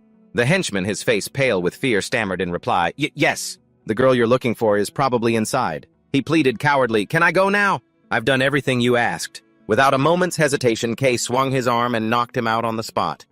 He softly called, Nero. Immediately, a small black creature popped out from his collar. At a glance, it looked as cute as a pet, but who could have known? Its main function was to lead the way into a fight. Kay said in a low voice, Show me the way. Where is Marine? You can do that, can't you? Receiving an excited cry in response, he smiled faintly. Thanks. You're always a great help to me. However, his presence had been discovered. The guards from above shouted, He's over there! Everyone get over here. Grab him. Let's all get him at once. The aggressive mob, armed with all sorts of crude weapons, charged down the stairs. I don't have time to waste on small fry like you. If I'm delayed any longer, Marine will be in danger. I just so happen to have prepared a suitable move. Unflinching Kay channeled an immense amount of dark power into his mechanical arm, declaring clearly, I'll smash my way straight through all of you. He swung his arm, unleashing his ultimate technique, the Annihilator Punch. The punch carried a terrifying power, wiping out every obstacle and creating an explosion that shook the entire underground structure. The guards only had time to scream in despair, Ah! No way! We have to stop that lunatic at all costs. Somebody please stop this insane monster! Amidst the rubble, Kay, with his piercing cold eyes, was still charging forward like an arrow. Meanwhile, deep inside the laboratory, You truly are a complete madman. What in the world are you so crazed about? Marine gritted her teeth in fury and yelled, Why do you keep doing these terrible things? Lang glanced back, feigning surprise. What's the matter, Maureen? Why do you have such an angry look on your face? There's no need to be so threatening. He walked on casually and continued in a sick tone, Actually, I feel very grateful to all of you. It's thanks to all of you serving as my test subjects that my research has made such a great leap forward today. His grateful tone made you want to thank him back with a punch to the face. Lang pointed towards a giant machine. Oh, look over there! The extraction process is being carried out right now. It's always better to witness it with your own eyes than to just hear an explanation. Don't you agree? Nearby, 2 guards were brutally dragging an elderly man towards the machine chamber. The old man trembled and begged, No, don't I don't want to die yet, ignoring his pleas. The guard swung his club, hitting the man hard, and shouted, Shut your mouth and get inside! Amidst his painful screams, he was thrown inside. Oh, I don't want to go in there. I'm begging you, please spare me. Help me! The iron door slammed shut and the machine began to operate. It emitted clouds of white smoke. A stream of bright red liquid began to flow through a pipe, gradually filling a small glass vial. Witnessing that horrific scene, Marine stood frozen, her heart filled with disgust. This place hasn't changed at all. It's still just as gloomy and terrifying as I remember. He recalled his previous failures, with those vials of gray solution. In my first experiment, I was too naive, and as a result, I couldn't extract any color at all. I wasted all the samples taken from your bodies. Remember when I mentioned those who only awakened their powers as adults? I saw the hidden potential within them. So I wondered what would happen if I tried to extract that latent ability. And the result was a success beyond my wildest dreams. Listening to him, it was as if he were presenting a research paper. The only difference was the volunteers were not willing at all. Not just humans, even large mutated creatures became raw material for him. And it's not limited to just humans. I can also extract it from monsters. See how brilliant I am. Who would have thought to think that such worthless trash could be transformed into such magnificent and wondrous colors? I firmly believe this is their soul, their core essence, and I have the right to extract it and use it in any way I see fit. In fact, I'm doing them a favor. I'm helping them awaken their buried value so it can shine its brightest. Lang smugly held the vial of solution high and declared my extraction ability, combined with years of relentless research, has finally come to perfect fruition, and what you are seeing now is its result. The hybrid seed. He gazed passionately at the swirling purple liquid. Right now, I'm still trying to figure out what other applications it might have. Not long ago, I realized that monsters that emit signals are often drawn to these colors. While I can't control them absolutely, it still has a certain effect. Witnessing his madness, Marine furiously shouted, You people are a bunch of perverts! You're all completely insane. How can you say such disgusting things with a straight face? Taking living, breathing people and throwing them into that extraction machine just to create this monstrous thing. Do you really think the city government will just let you get away with these atrocities without punishment? Her anger flared violently, but at her accusations, Lang just gave a sinister smile. Oh, I expected you'd have such a strong reaction. However, I honestly don't see anything wrong with this at all. It seems my work is too far ahead of its time, so people like you are not intelligent enough to comprehend it. What a pity. Marine couldn't take it anymore. She screamed right in his face, "Shut your filthy mouth! You're nothing but a psychopathic murderer. Soul essence." What kind of nonsense is that? It's ridiculous if you're so obsessed with extracting colors. Why don't you just extract it from your own damn corpse? I bet your color is filthy and disgusting. It's the color of a madman who only knows how to indulge in his own twisted pleasures. A direct, no-holds-barred comeback. No mercy was shown. She said exactly what she felt. Lang's expression suddenly darkened. He asked her, "You really think so?" "Actually, I've already checked, so I know more about it than anyone." Marine was stunned. "What did you say?"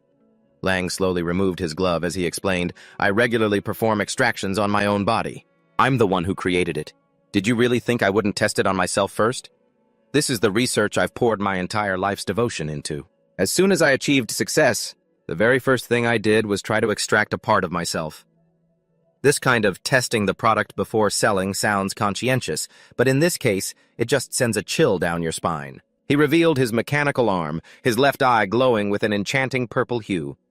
"Oh, my own color. It's just so magnificent.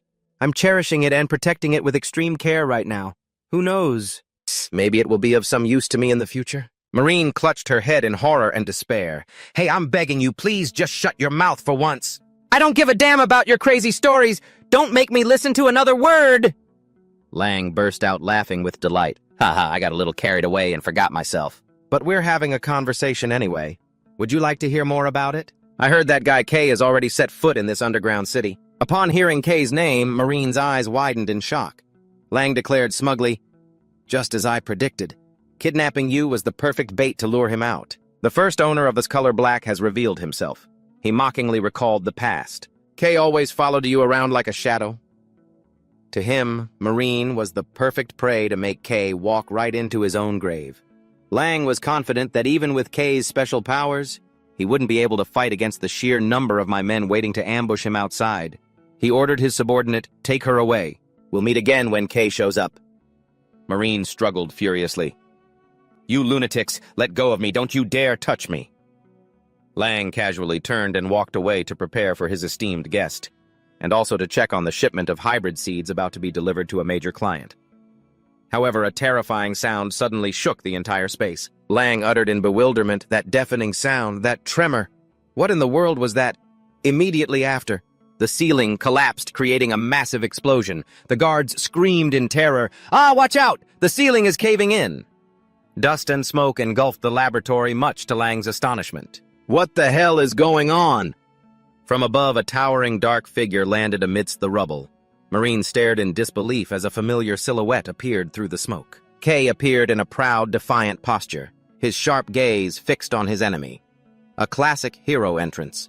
Even without an introduction, everyone knows who the center of attention is. Marine burst with joy. She cried out his name. Kay, at the High Council Counselor, HSS slammed the table in anger, shouting, "What is that high-priority management subject doing?" Camellia urgently reported on the emergency. He's gone down to the underground city and is currently engaging the Shadow Organization to rescue his captured friend based on reports from the surveillance team. Kay has already swept through and flattened multiple enemy sectors. Haxun immediately turned to reprimand Camellia for letting the situation get out of hand, but she was quick to explain. She explained that she had assigned people to keep a close watch and had not been negligent in the slightest. She explained that their forces were currently spread thin due to unusual phenomena on the outskirts, making it incredibly difficult to dispatch reinforcements from other divisions. The situation is a complete mess. From resource extraction to city defense, our manpower is already stretched critically thin. When Hussein asked about Red's whereabouts, Camellia confirmed that he was also confronting Collector 10 and the Butcher at another stronghold. Haxun gritted his teeth, realizing the Black Hands were behind all of this, and ordered the mobilization of the security team to protect Kay immediately. However, another councilman with a monocle spoke up, objecting, arguing that hastily sending troops into the underground city would provoke the criminal gangs and make the situation worse. He warned that the power of the renegades, including the color alchemists, was not to be underestimated, and a war breaking out now would plunge the entire city into chaos. This councilman also expressed his deep suspicion of Kay, the wielder of that dangerous shadow power. He argued that his initial assessment of Kay as a threat was correct, and he shuddered to think of the disasters the boy could cause in the future. To put it bluntly, in his eyes, Kay wasn't an asset but a walking time bomb. He even insidiously suggested that this was a perfect opportunity to eliminate this dangerous element entirely, by simply standing aside and watching. Amidst Camelia's tense silence, Hakusan stood firm, insisting that the security team must intervene. He stressed that Kay is the only one who can break the barrier and the council must protect him regardless of the risk. We must trust the potential that Lady Luminous saw in him. Hakusan declared that he would take full responsibility and act on his own judgment to gamble on the future that Kay could create. The monocled councilman looked at Hakusan disdainfully and sneered. I was impressed that you managed to secure a council seat with such a mediocre color, but I never imagined your judgment would be so terrible. What a shame. Hakusan remained composed, replying with a veiled tone, Indeed, it is a shame. I will work harder to meet those expectations of yours. Not wanting to argue further, the other councilman stood up, grabbed his cane, and left. I'll be taking my leave. What a waste of time. He left, but the tension in the air was palpable. With him gone, the drama lingered. Camelia, sitting opposite Hakusan, spoke softly.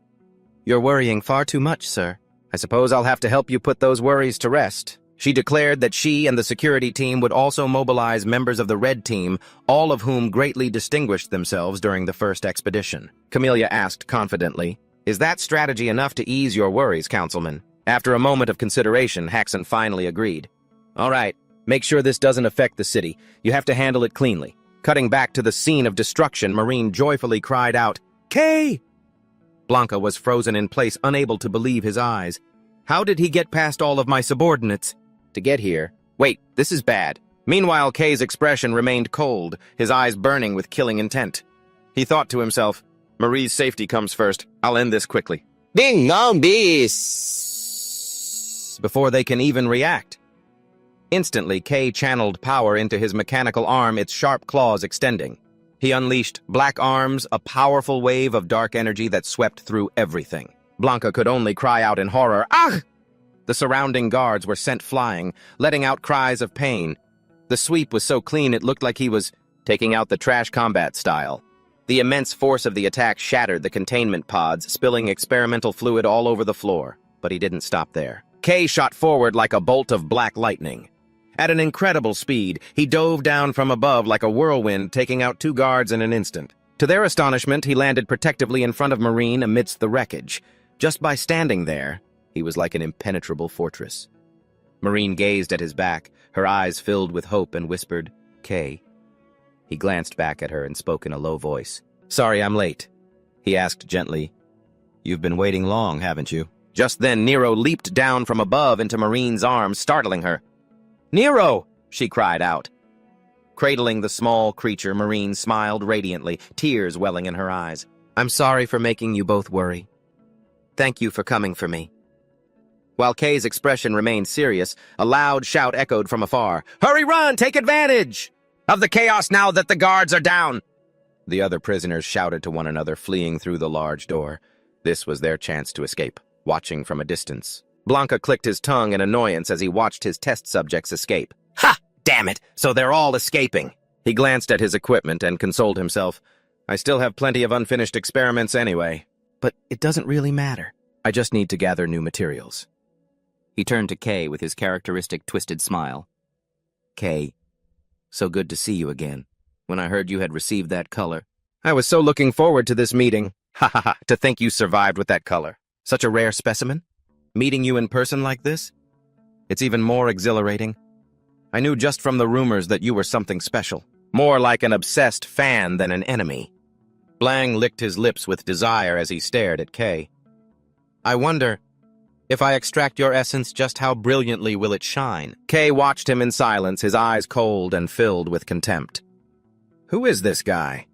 He looks familiar. Just some talkative villain. Seriously, who the hell is this? It was then that his companion had to remind Kay who he was, Blang, the one who had recklessly drained their blood before. Blang Kay stared into the man's crazed eyes, a sliver of doubt in his mind. He's still alive. After all that wreckage, Blang replied casually, his tone dripping with sarcasm. How rude. Of course I'm still alive and kicking. He held up vials filled with brilliant, colorful essences and declared, "That's enough for a reunion greeting. We have something to discuss after all." Who would dare accept a gift like this? Blanc flashed a grotesque smile and suddenly threw the vials at his opponent.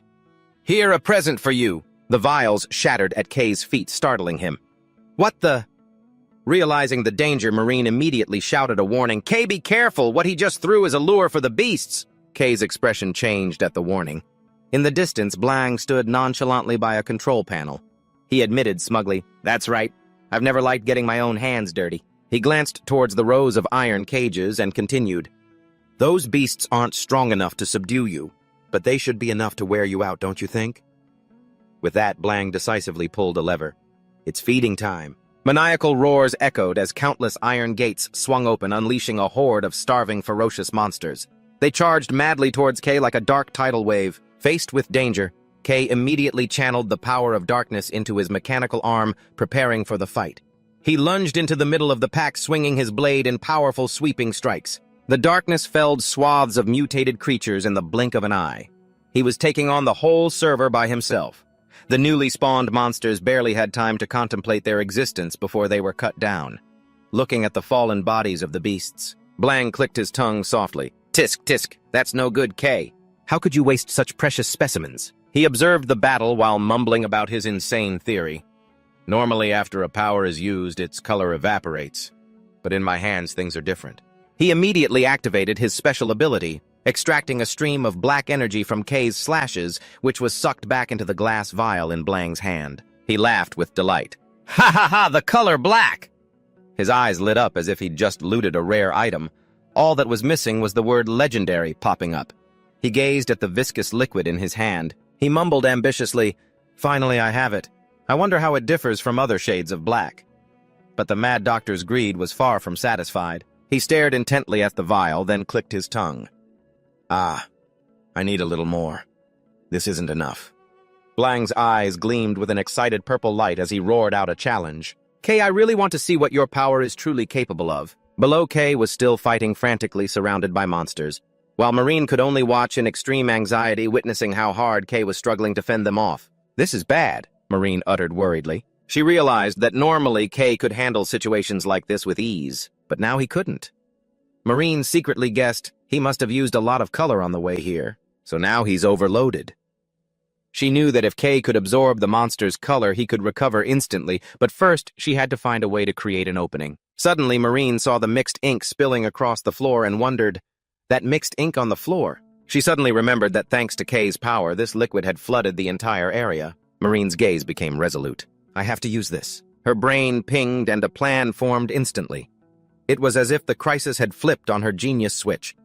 She quickly used a tool to interfere with the machinery, then pulled two large cables apart with all her might. As a strong electrical current began to arc between her hands, she shouted a warning, "Kay, watch the floor!" Instantly, Marine sent the powerful current down into the layer of liquid at her feet, creating a terrifying electrical discharge that swept across the room. The current traveled through the fluid at lightning speed. The monsters had no time to react and were violently electrocuted. Marine gritted her teeth, determined to roast them all crisp. You could almost smell the monster BBQ wafting through the room. In a flash, the entire horde of ferocious beasts was defeated, leaving Kay standing steady in the middle of the scene, with sparks still flickering around him. Watching his precious monsters fall, Blanc couldn't help but click his tongue in disappointment.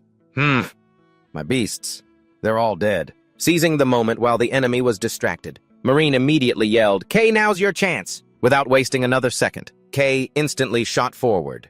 He channeled his ultimate power into his mechanical arm, causing the joints to begin moving and radiate a thick black energy. A viscous dark aura exploded violently from Kay's body, forming a black tornado aimed straight at Blanc.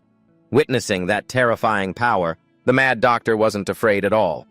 On the contrary, he seemed ecstatic. Whoa. His eyes were glued to the surge of energy, and he stammered in utter amazement.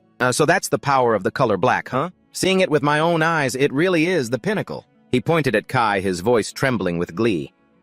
"So all those monsters were just appetizers for you, huh?" Lang, completely lost in his own madness, declared his ambition to capture and turn all his enemies into his personal possessions.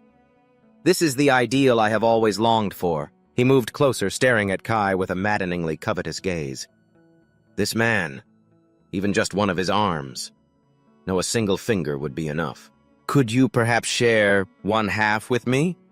Lang's face was cloaked in shadow, leaving only a single eerie purple eye glowing.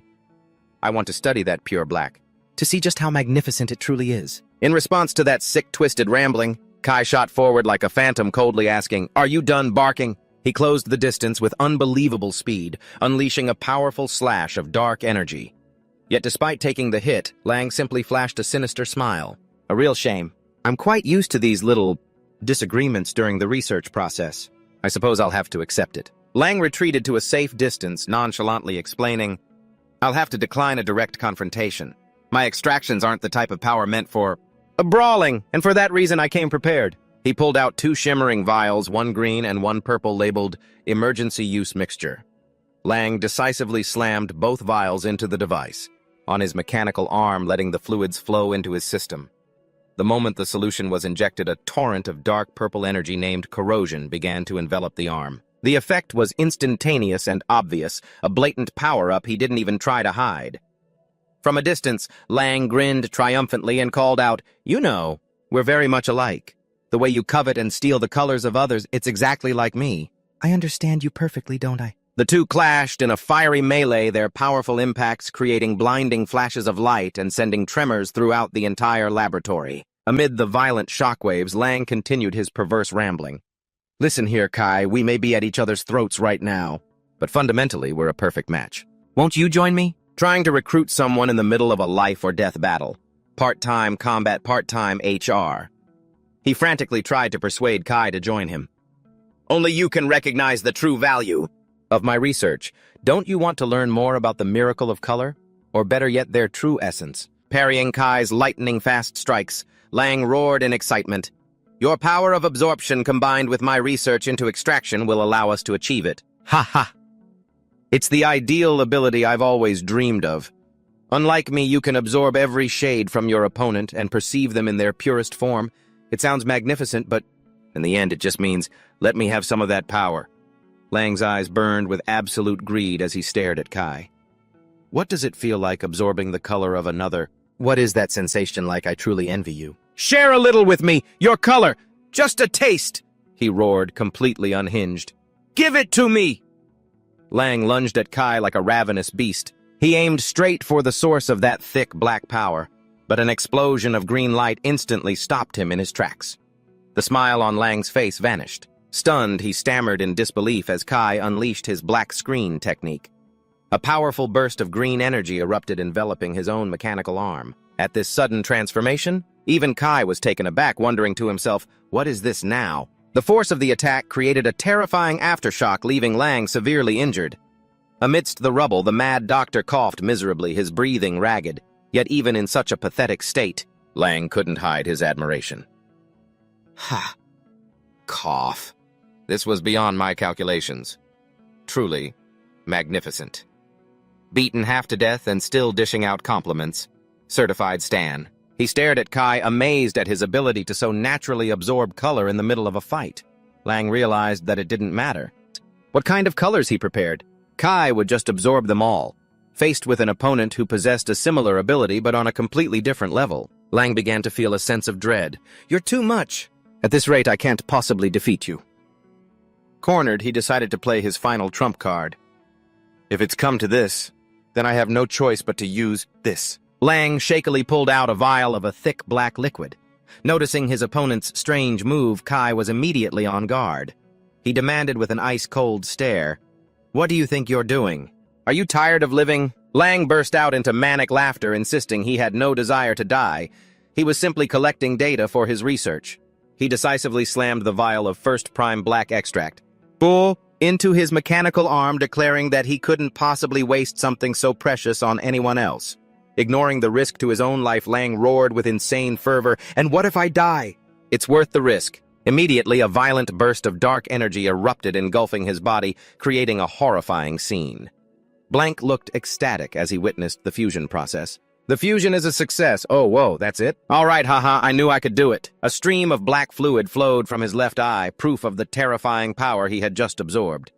Blank trembled with delight. Just a sliver of true color can grant such incredible power. His arm had now completely mutated, covered in a mass of sharp, dark energy.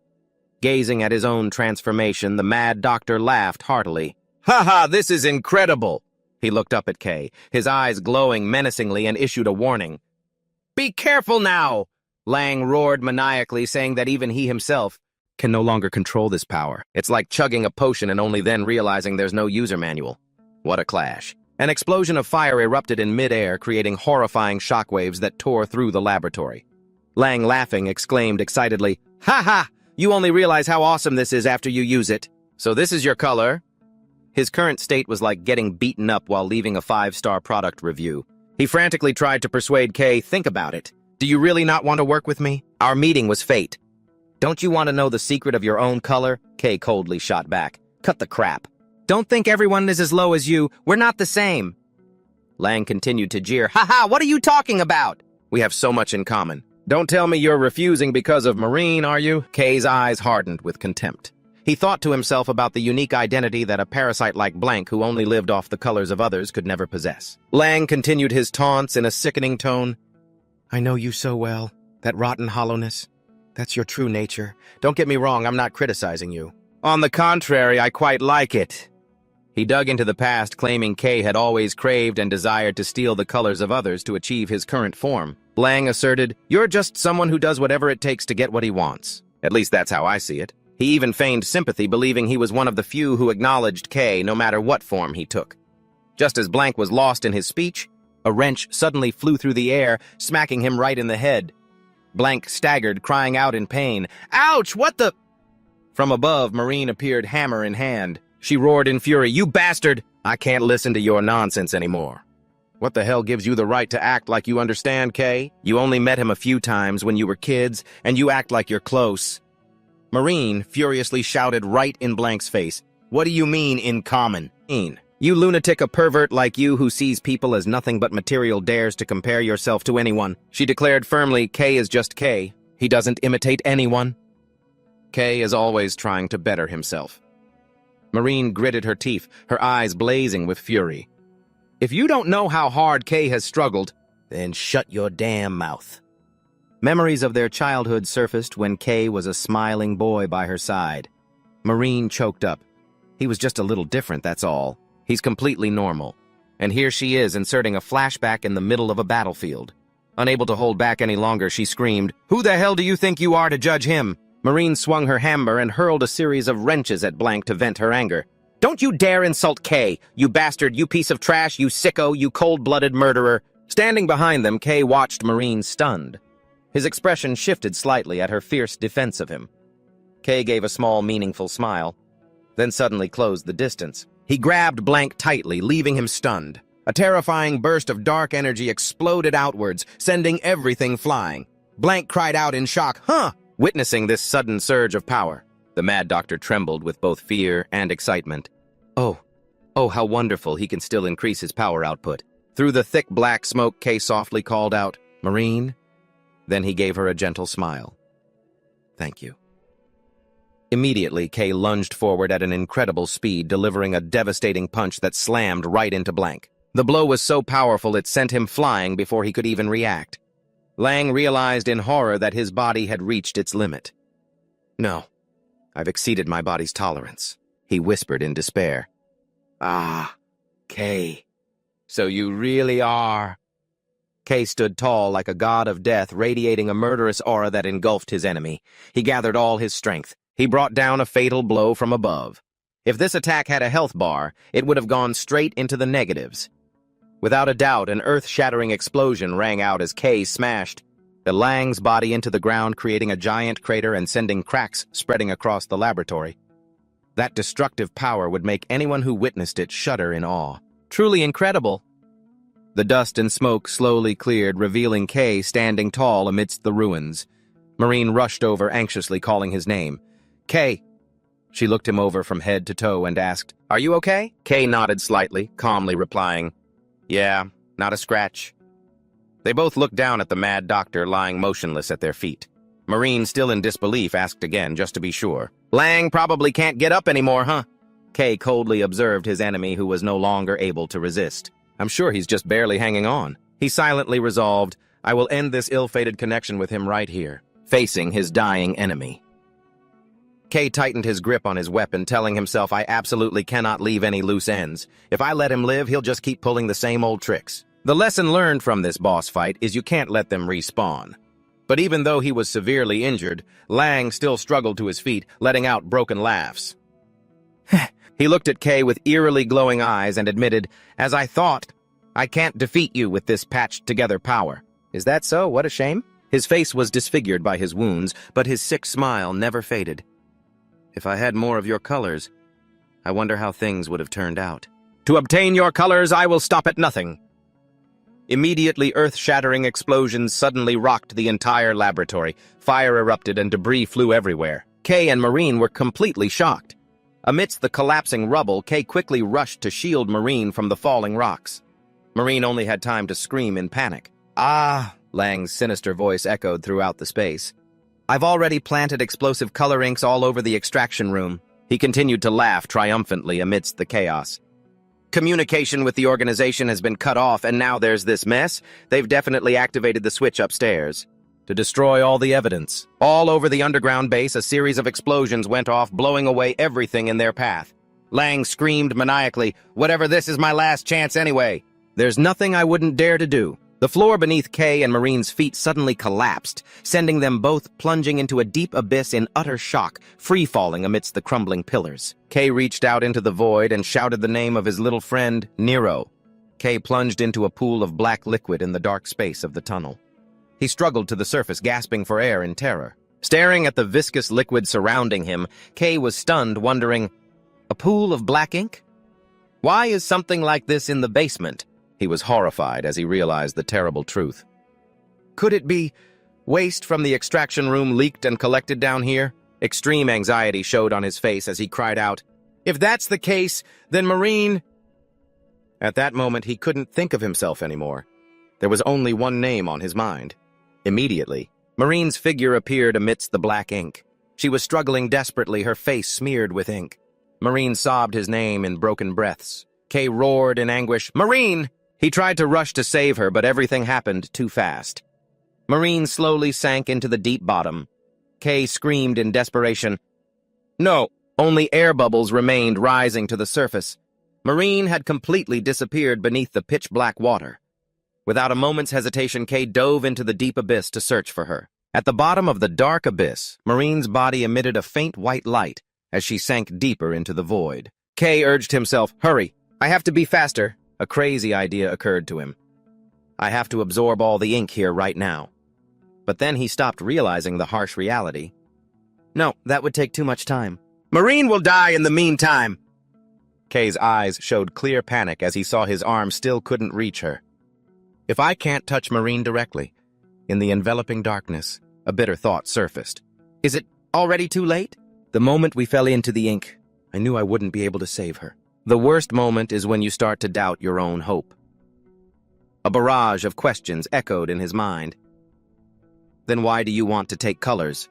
Isn't it for that beautiful light? Kay stared intently at the small speck of light fading at the bottom of the abyss. He understood that if he gave up on that light now, he would never see it again. Kay's eyes widened, filled with determination and the fear of losing the most important person to him. Would that be okay? The self-questioning echoed in his mind as Kay stood on the brink of despair. No. He reached his mechanical arm toward the free-falling figure, roaring in fury. Once was more than enough. Kay gritted his teeth, pouring all his will into his actions. I absolutely will not give up. Beautiful childhood memories suddenly flooded back images of two children studying together. A map under the flickering light of an oil lamp, or the happy moments of playfully pulling each other's cheeks appeared as clear as day, like a dose of medicine giving him strength. Kay shot down into the deep abyss like a black arrow. Amidst a chaotic swirl of energy, his mechanical arm reached out and grabbed Marine's small hand just before she was swallowed by the darkness, pulling her into a tight embrace in the middle of the fierce vortex. Kay pleaded in desperation, Don't die, I'm begging you. He roared, his voice breaking with pain. You said you'd watch over me until I became a colorist. In that life-or-death moment, Marine's warm words from that day echoed in his mind once more.